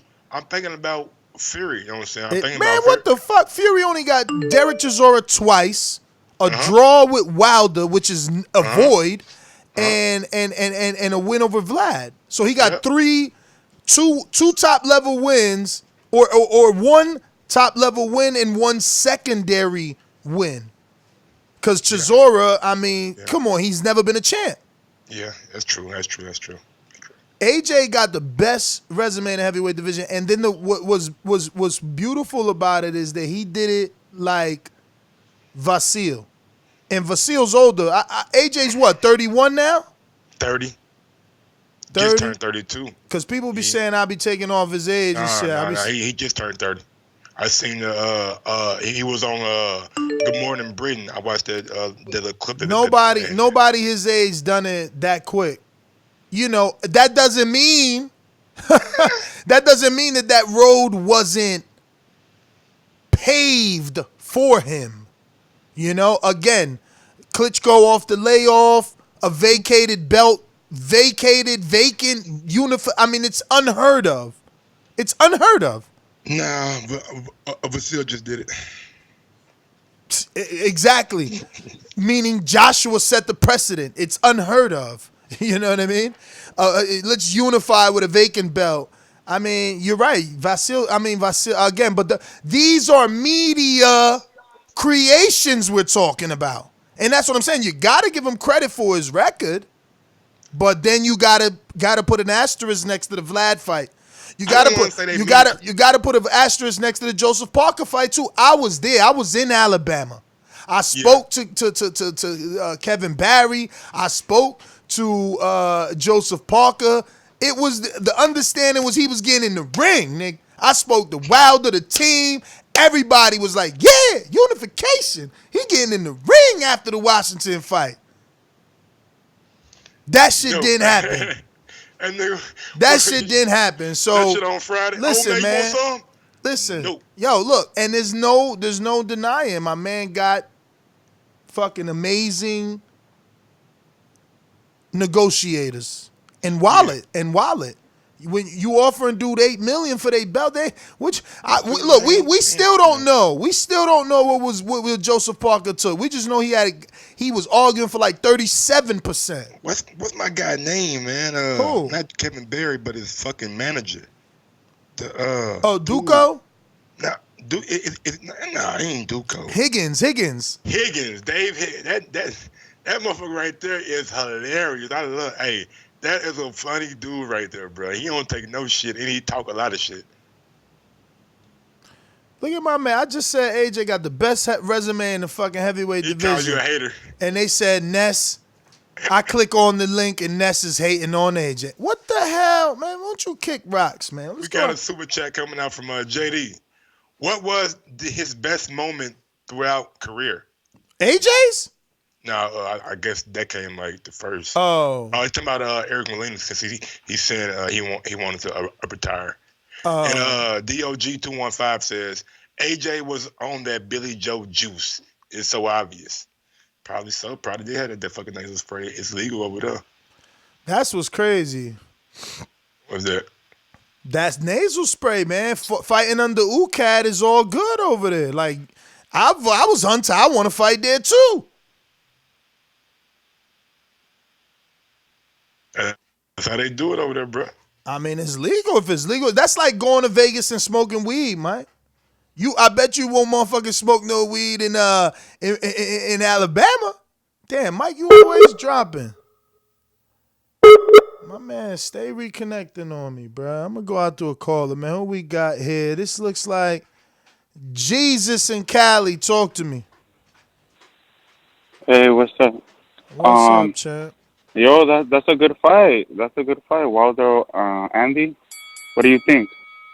Yeah, I mean, look, man. WBC is gonna rank him at number 7. He's already at number 7, so I mean, it's a good fight. Look, for Wilder, it's a big name. 90 seconds. It's another former champion. It's Mexico versus Black. You could do it fucking May 5 de Mayo. This is a Floyd Mayweather blueprint right here. All you got to do now is make it happen. But I don't think he could go straight into Wilder. WBC blessed him. They put him at number 7. I think he needs to knock off someone and then get that Wilder fight, you know? Yeah, I think so. But I think Wilder will make it happen. It's not going to be difficult. 60 seconds. To make it happen. I feel like somebody would get knocked out too or get dropped, but it'll be a hell of a fight because I feel like both are going to let their hands go. And I feel like Wilder's going to push Andy to let his hands go. And he's probably going to tell him to be ready. Like, stay ready. Like, basically be in shape for the fight. But yeah, man, that would be a good ass fight in May too. I didn't even think about May. Yeah, so, man. Hopefully it happens. That's a good fight anytime. Because Joshua's not making nothing happen, man. We it's like not even the heavyweight division. We just gotta make fights happen without him. Yeah, I mean, well, Joshua just gave Ruiz the clout that he has. So for you to say that Joshua isn't making anything happen, 10 seconds. You see, I get the hate on Joshua, right? Because, I'm on that side. I'm hating, too. I'm like, yo, bro, you ain't fighting the dude we want you to fight. But we have to say that. We can't say that he's not making the fight. Like, my man fought everyone in the heavyweight division, damn near. It was funny when he pointed to the fucking poster, and he's like, yo, I fought everybody up there, sparred this one, So it's like, bro, he's faced them dudes, man. He's faced them dudes, He never faced the Andy Ruiz style, you know what I mean? And it took 2 times to get it done. Whatever, we got to get over it. But he's faced all the other people. Like, we just seen Hunter fight to a draw. I thought he won, but Hunter got a draw. So how bad is AJ, Mike? Like, people think he's so bad. Like, Hunter is a young dude, up and coming, and just drew with Povetkin. You know what I'm saying? Like, Molina landed hella right hands on Hergovich. What did AJ do to Molina? So, like, look, the dude is good. The people that are hating on him, they just believe, like me, that Wilder would beat him. That's all. It's nothing. It ain't nothing. No hate. It's just that we just believe that Wilder will beat him. Yo, Mike is wild today. Let me get on out to Keem in Florida. Talk to me on Skype. Yo, can you hear me? Yes, sir. What's going on, man? Good morning to you. Another set of good interviews this morning, man. I really liked the Eric Molina interview too. I didn't know he had a master's degree and was a teacher all this time. You know what I'm saying? That was pretty cool to hear that and know that.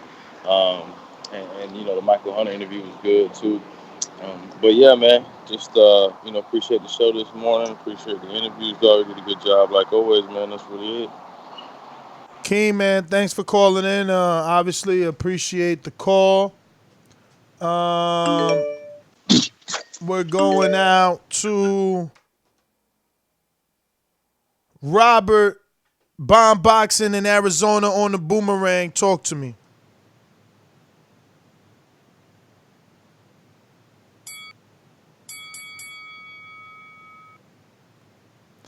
Bomb Boxing, you working? You want me to come back? No problema. We going to Stainless Boomerang. Motherfucker murder, mayhem, last words of the stainless. Told you I would kill you, squeeze after I aim it. If you're talking money, then you're speaking my language. Or shut the fuck up in grown folks' conversation. Yo, TBV, what's good? What it do? What it do? What's good? What's good? So, thanks for that interview with Eric Molina. Can you hear me? Perfectly. Cool. Thanks for that interview with Eric Molina, man. Because personally, I always down Eric Molina, but to know that he's got a master's degree and that he teaches special needs children, man, he, you know, salute to him for that, you know, because as a boxer, I never really liked him. Personally, I still don't like him as a boxer. But as a man and a human being, man, he definitely got my respect and appreciation. What's that dude named? Booker? I think I seen him fight. You seen him fight Jermaine Franklin on Showbox, and you seen him fight Kurbret Pulev on ESPN Plus. No, I didn't see the Pulev fight, man. I'm not really a Pulev fan. I'm gonna be honest with you.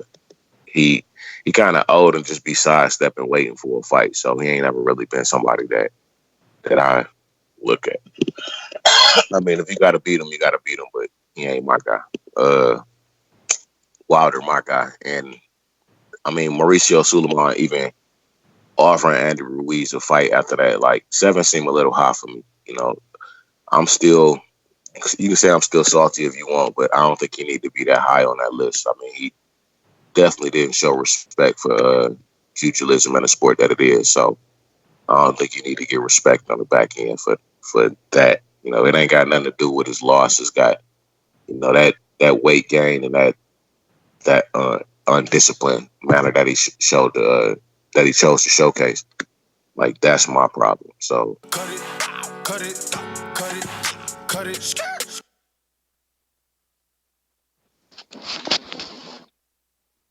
Going out to Ringer Steve in Chicago. Talk to me. Yeah, good morning. Can you hear me? Loud and clear. All right. Hey, is Mike there? Mike is not. He's having issues with his internet. Oh, I just wanted to say, man, shout out to Mike, man. He brought in a lot of good questions today. I really enjoyed listening to him, man. Shout out to you, Mike. I appreciate your work you're doing for the show. As far as, Eric Molina, the interview, you know, what I got out of that is, you know, fans should think about these conspiracy theories before they talk about them. He pointed out, you know, you might have a game plan and you might have something on your mind, but then when you get in the ring, a whole nother thing happens, you know. So, you know, maybe we shouldn't always shout out these conspiracy theories when our boxer loses, you know.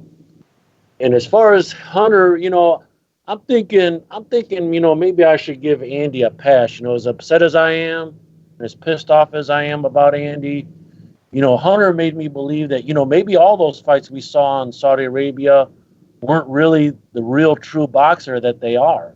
It sounds like just by them going over there, being in that environment, maybe they weren't the guy that, you know, we've seen in the past, you know.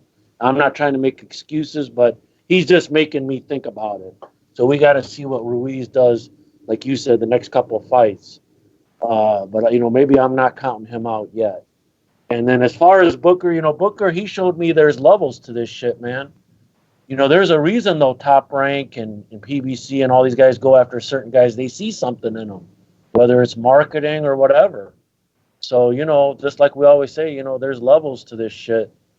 And, hey, shout out to him for, coming on the show and talking with us. So that's all I got, man.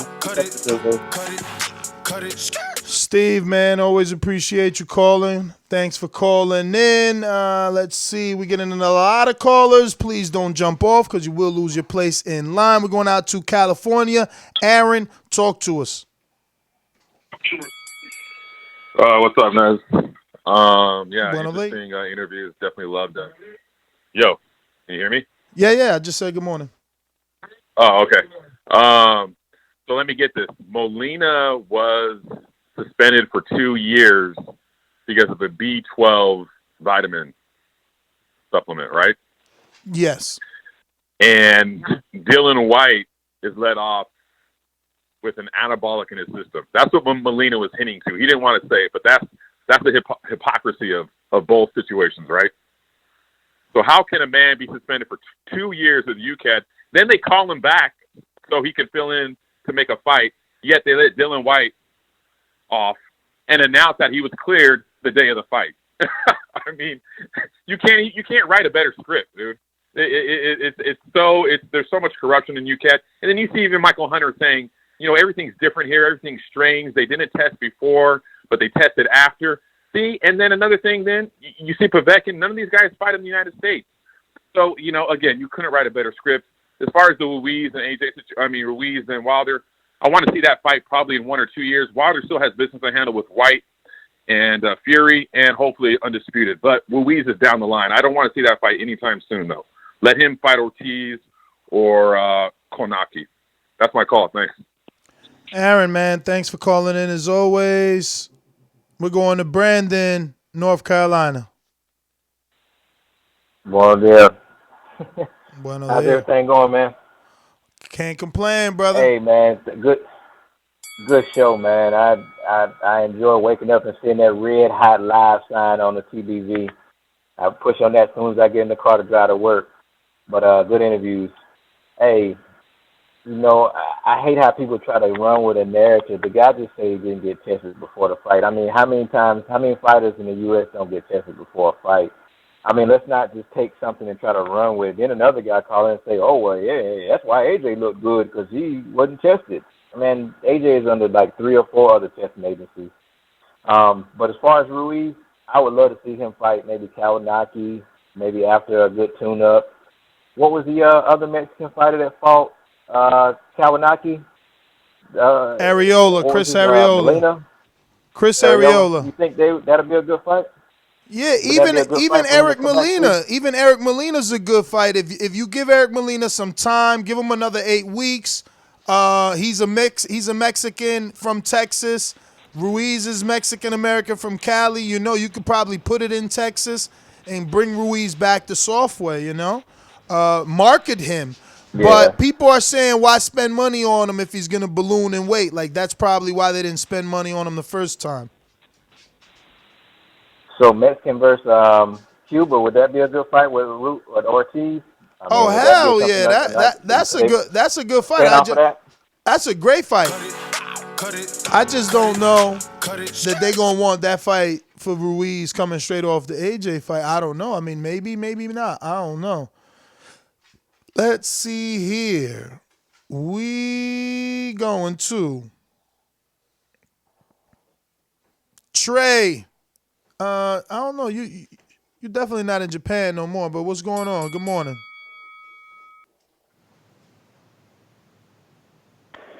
Yeah, good morning. Can you hear me? We hear you. Yeah, I'm in San Diego. San Diego. Okay, talk to us. Good morning. Yeah.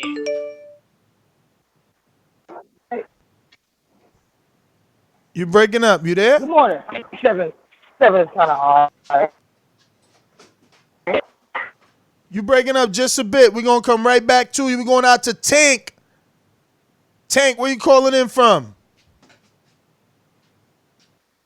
Yo, Tank Commander Zulu in the house. What's going on, brother? How you doing, brother? Calling from Missouri, man. Missouri. I've been a long time caller, but I've been back. I've been away for a minute, but salute once again to you, brother Ness. You're doing a wonderful job. You and Mike, appreciate Thank your you. content. Hey man, let me ask a question.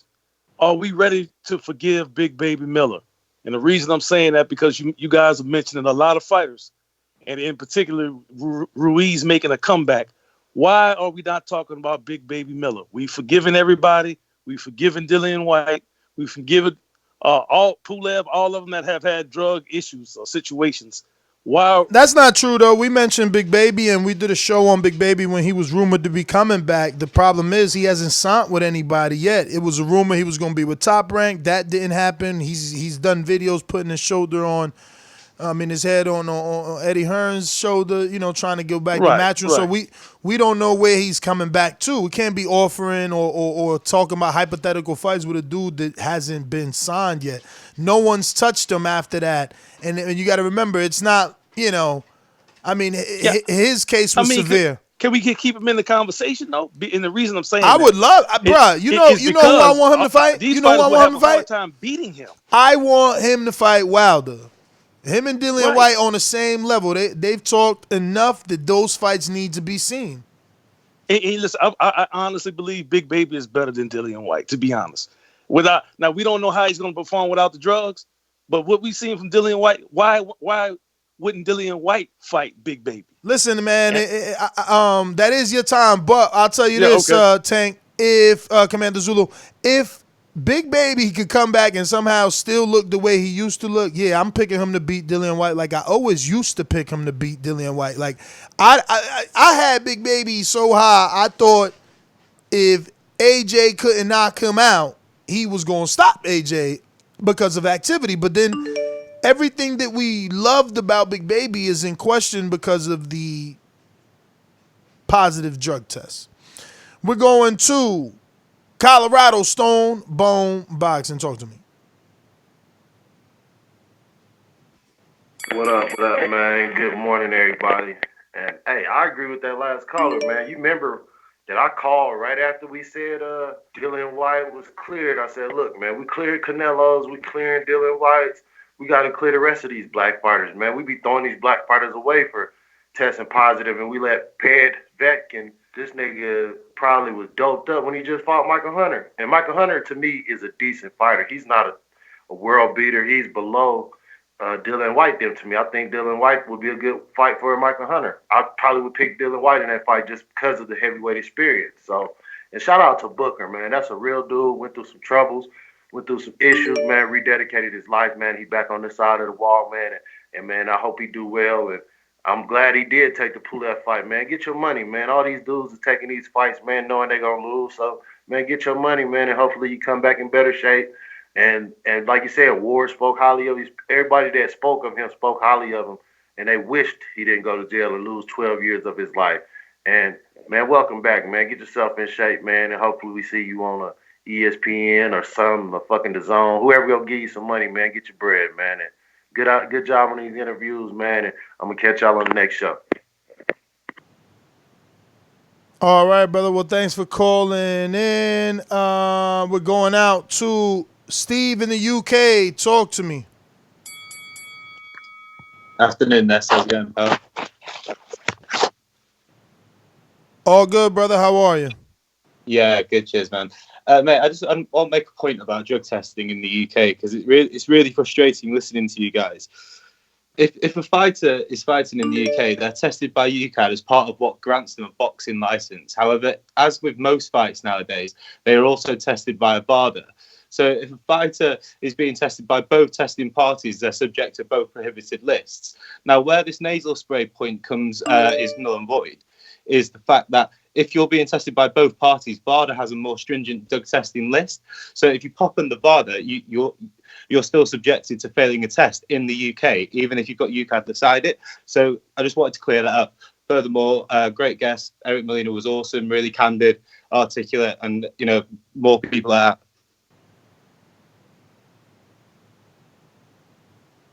That's me, man. All right, Steve, man. Thanks for calling in. We're going up the line to Stunner in New Jersey. Talk to me. Y'all hear me? Yes, sir. What up, Ness? Shout out to Molina, you know what I'm saying? Public service, you know what I mean? Shout out to all the teachers out there. Rydell Booker. Like I said, I actually remember watching that fight when he fought Franklin. He was actually looking pretty decent that fight. He was showing little flashes here and there, so shout out to him. I didn't catch the Pulev fight yet, but I'm gonna try to find it. As far as Dylan White, man, I can't wait till this dude gets smashed out. Like I said, 3-4 rounds tops.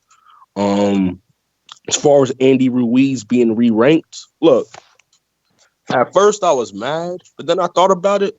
I'm actually happy, and I want Andy Ruiz. Look, because I still think Joshua's going to be running next year.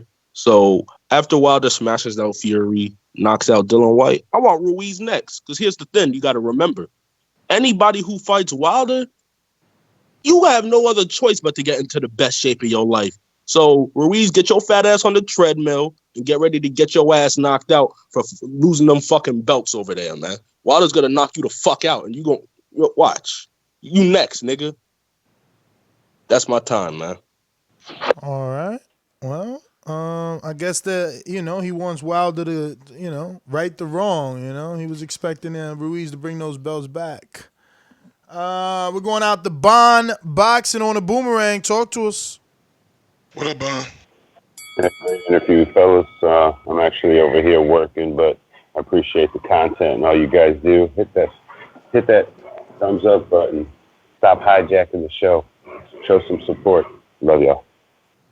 Bye, man. Thank you for the support, man. And if you are watching this on YouTube, don't forget to hit that thumbs up button. That does help with the visibility of the show. Helps us to continue to get these big name guests. We got some other guests lined up for our evening show. Remember, today is Thursday, and we will be doing our Thursday previews and predictions show. And we'll have Rashidi Ellis that just got the win over Emmanuel Aleem this weekend. And we will have Xander Zayas, the up-and-coming Puerto Rican prospect out of Orlando, Florida, sign a top rank.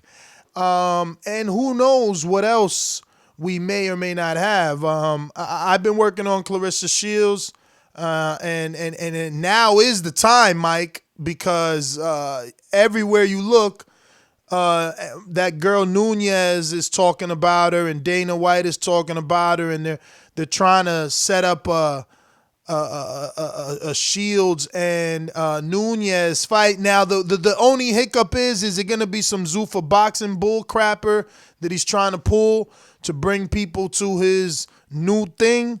Is it something to do with Mayweather, which would be shocking to me since he never showed Clarissa any love, being both from Flint and her medaling up the way she did and he medaling up as silver, and it didn't happen. So to see them working together, that would be interesting, because there was always that, like, why did Mayweather not sign Clarissa but turned around and signed Savannah Marshall, who eventually left Mayweather Promotions and is with Peter Fury over there in Matchroom Boxing. But going back out to the callers, mixing it in. CYP, what up? Yo.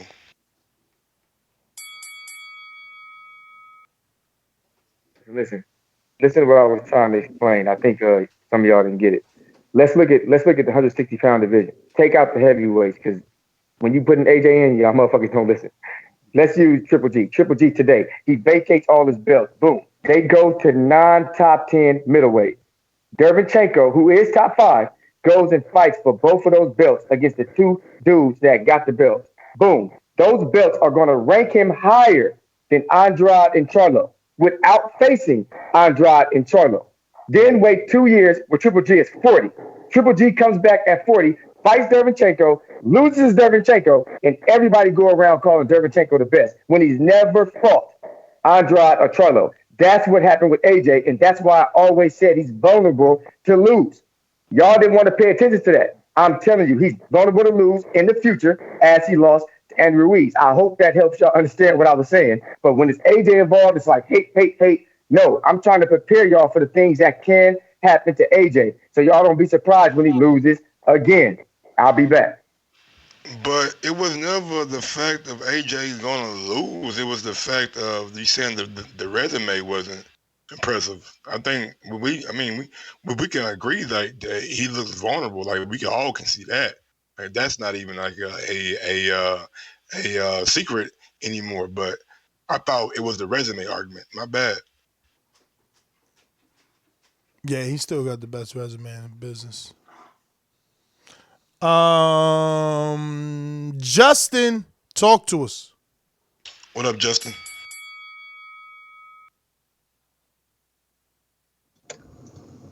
Hello? Yes, sir. Yeah, I just want to call because hearing a lot of guys talking about UCAD, this and UCAD. I'd like to point out, like, when White got caught, he was on VADA testing as well. It was UCAD that caught him, not VADA, which would actually mean that UCAD's doing a better job than VADA. But anyway, every fighter They covered they found the test, but then didn't do nothing. They did some V for they did some V for vendetta shit. They had a secret tribunal, and they had to decide on what to happen.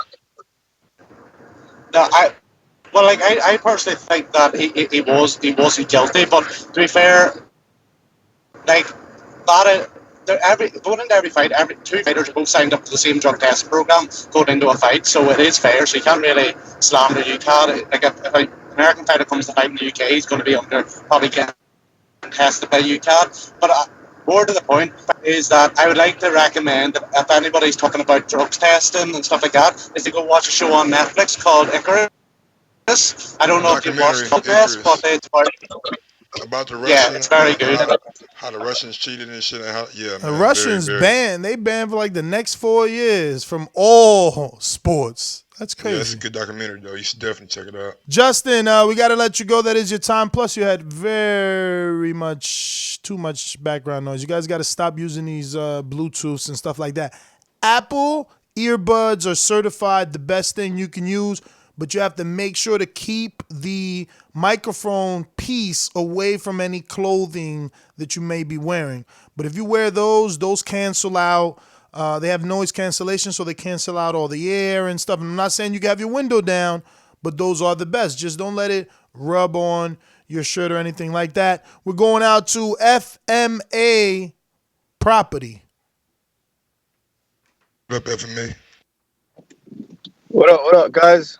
First time calling off from the UK. Oh.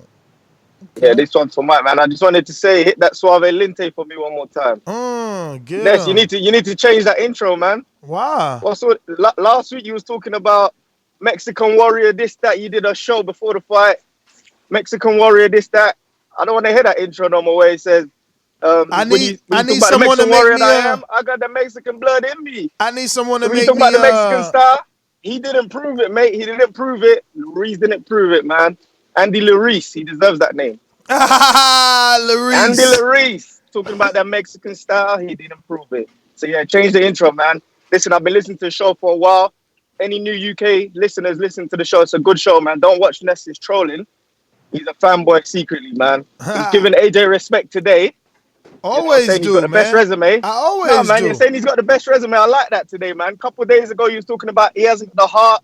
He hasn't got the mindset. He's gonna lose. Yeah, but you don't get it. But you don't get it. Heart and mindset are different from resume. Like he showed vulnerabilities and but he said he was gonna lose. He didn't lose, man. He won. But yeah, I'd like to see Ruiz fight Wilder. I'd like to see him fight Wilder in the future. But yeah, one more thing, man. All these US callers that keep saying, UK callers saying this about AJ. Been listening to the show about a year now.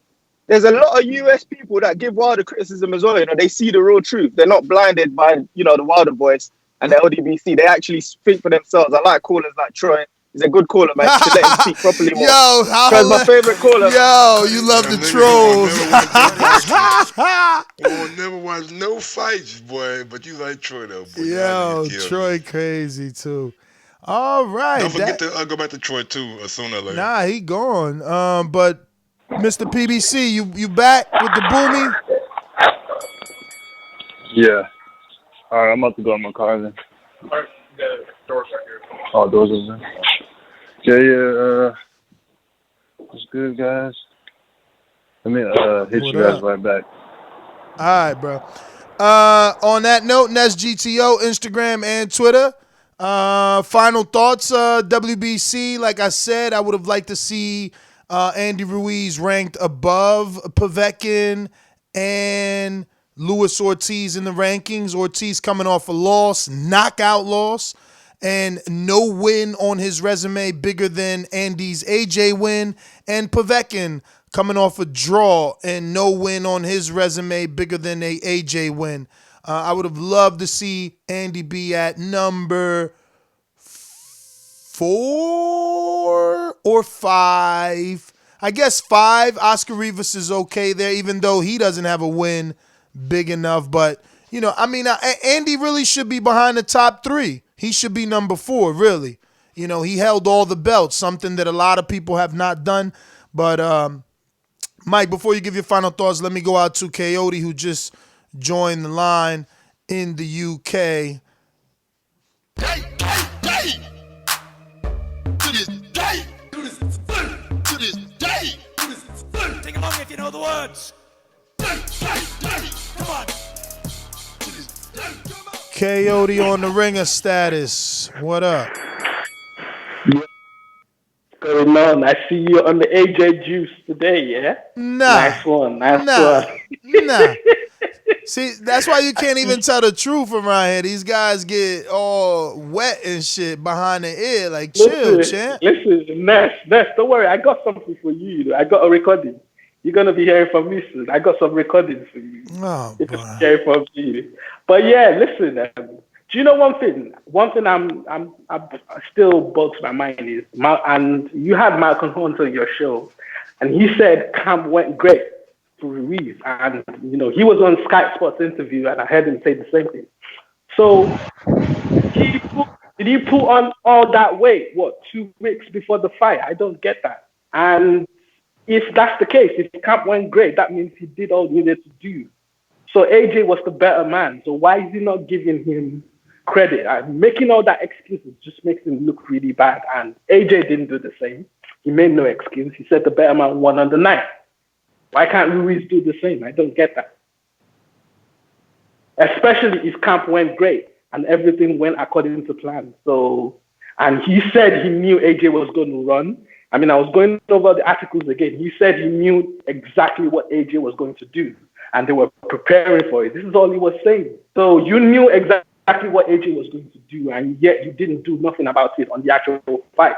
And then you're going to now make excuses. It just makes him look very weak and very pathetic, if I'm being honest. Like, be a man and admit. Coyote, man, thanks for calling in. Mike, close us out.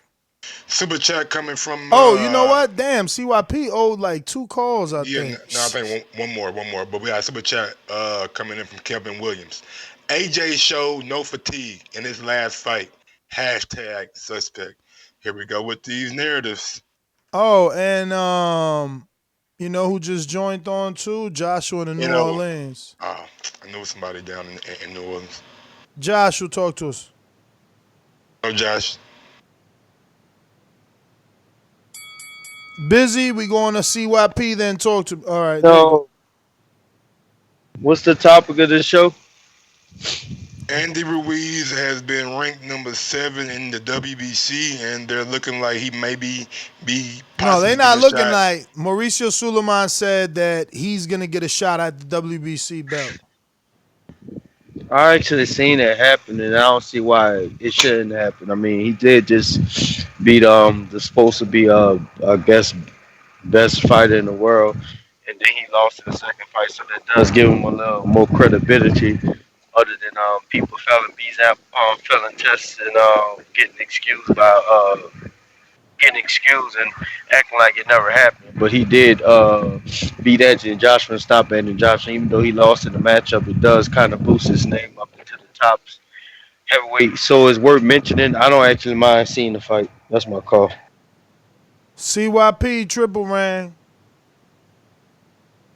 Hey, I got to drop some facts, man. The crazy thing is when Wilder takes his ass to the UK, he gets swarmed with fans asking for autographs. AJ bring his ass over here. They call him Anthony Johnson. See, those are facts that y'all hate. And I'm telling you, we was arguing on the call yesterday. If y'all got so much money over there, if that's the place to be, why don't Eddie Hearn say, you know what, we gonna make a fight? All the money in America, Wilder, you can keep it. All the money from the UK and everywhere else, AJ can keep. Let's make the deal. He won't do it because y'all full of shit. And I'm gonna drop some on y'all that y'all probably ain't gonna believe. When I was running my track days, I've been to the UK a couple times, and them motherfuckers asked me for my goddamn autograph. Ow, ow, ow. CYP out. This guy right here, boy, Damn. hilarious. Yo, Mike, closing your closing I thoughts. thought you had something to say, like, hey, You know yo. what? Follow me on IG at Gross1911 or on Twitter at Gross2312. Follow me on YouTube at Mike on Sports. Andrew Ruiz been ranked number 7. I think is good look. You know what I'm saying? He is on the Al Heyman side, so makes sense, you know what I'm saying, for him to be highly ranked and maybe possibly get a shot at Deontay Wilder down the line. Maybe a fight that we will see, but got to get at least one tough fight with the top 7 before I believe you can prepare yourself. But him and Kornacki is a matchup that I would love to see next summer sometime. So hopefully we can look forward towards that. Peace. Peace.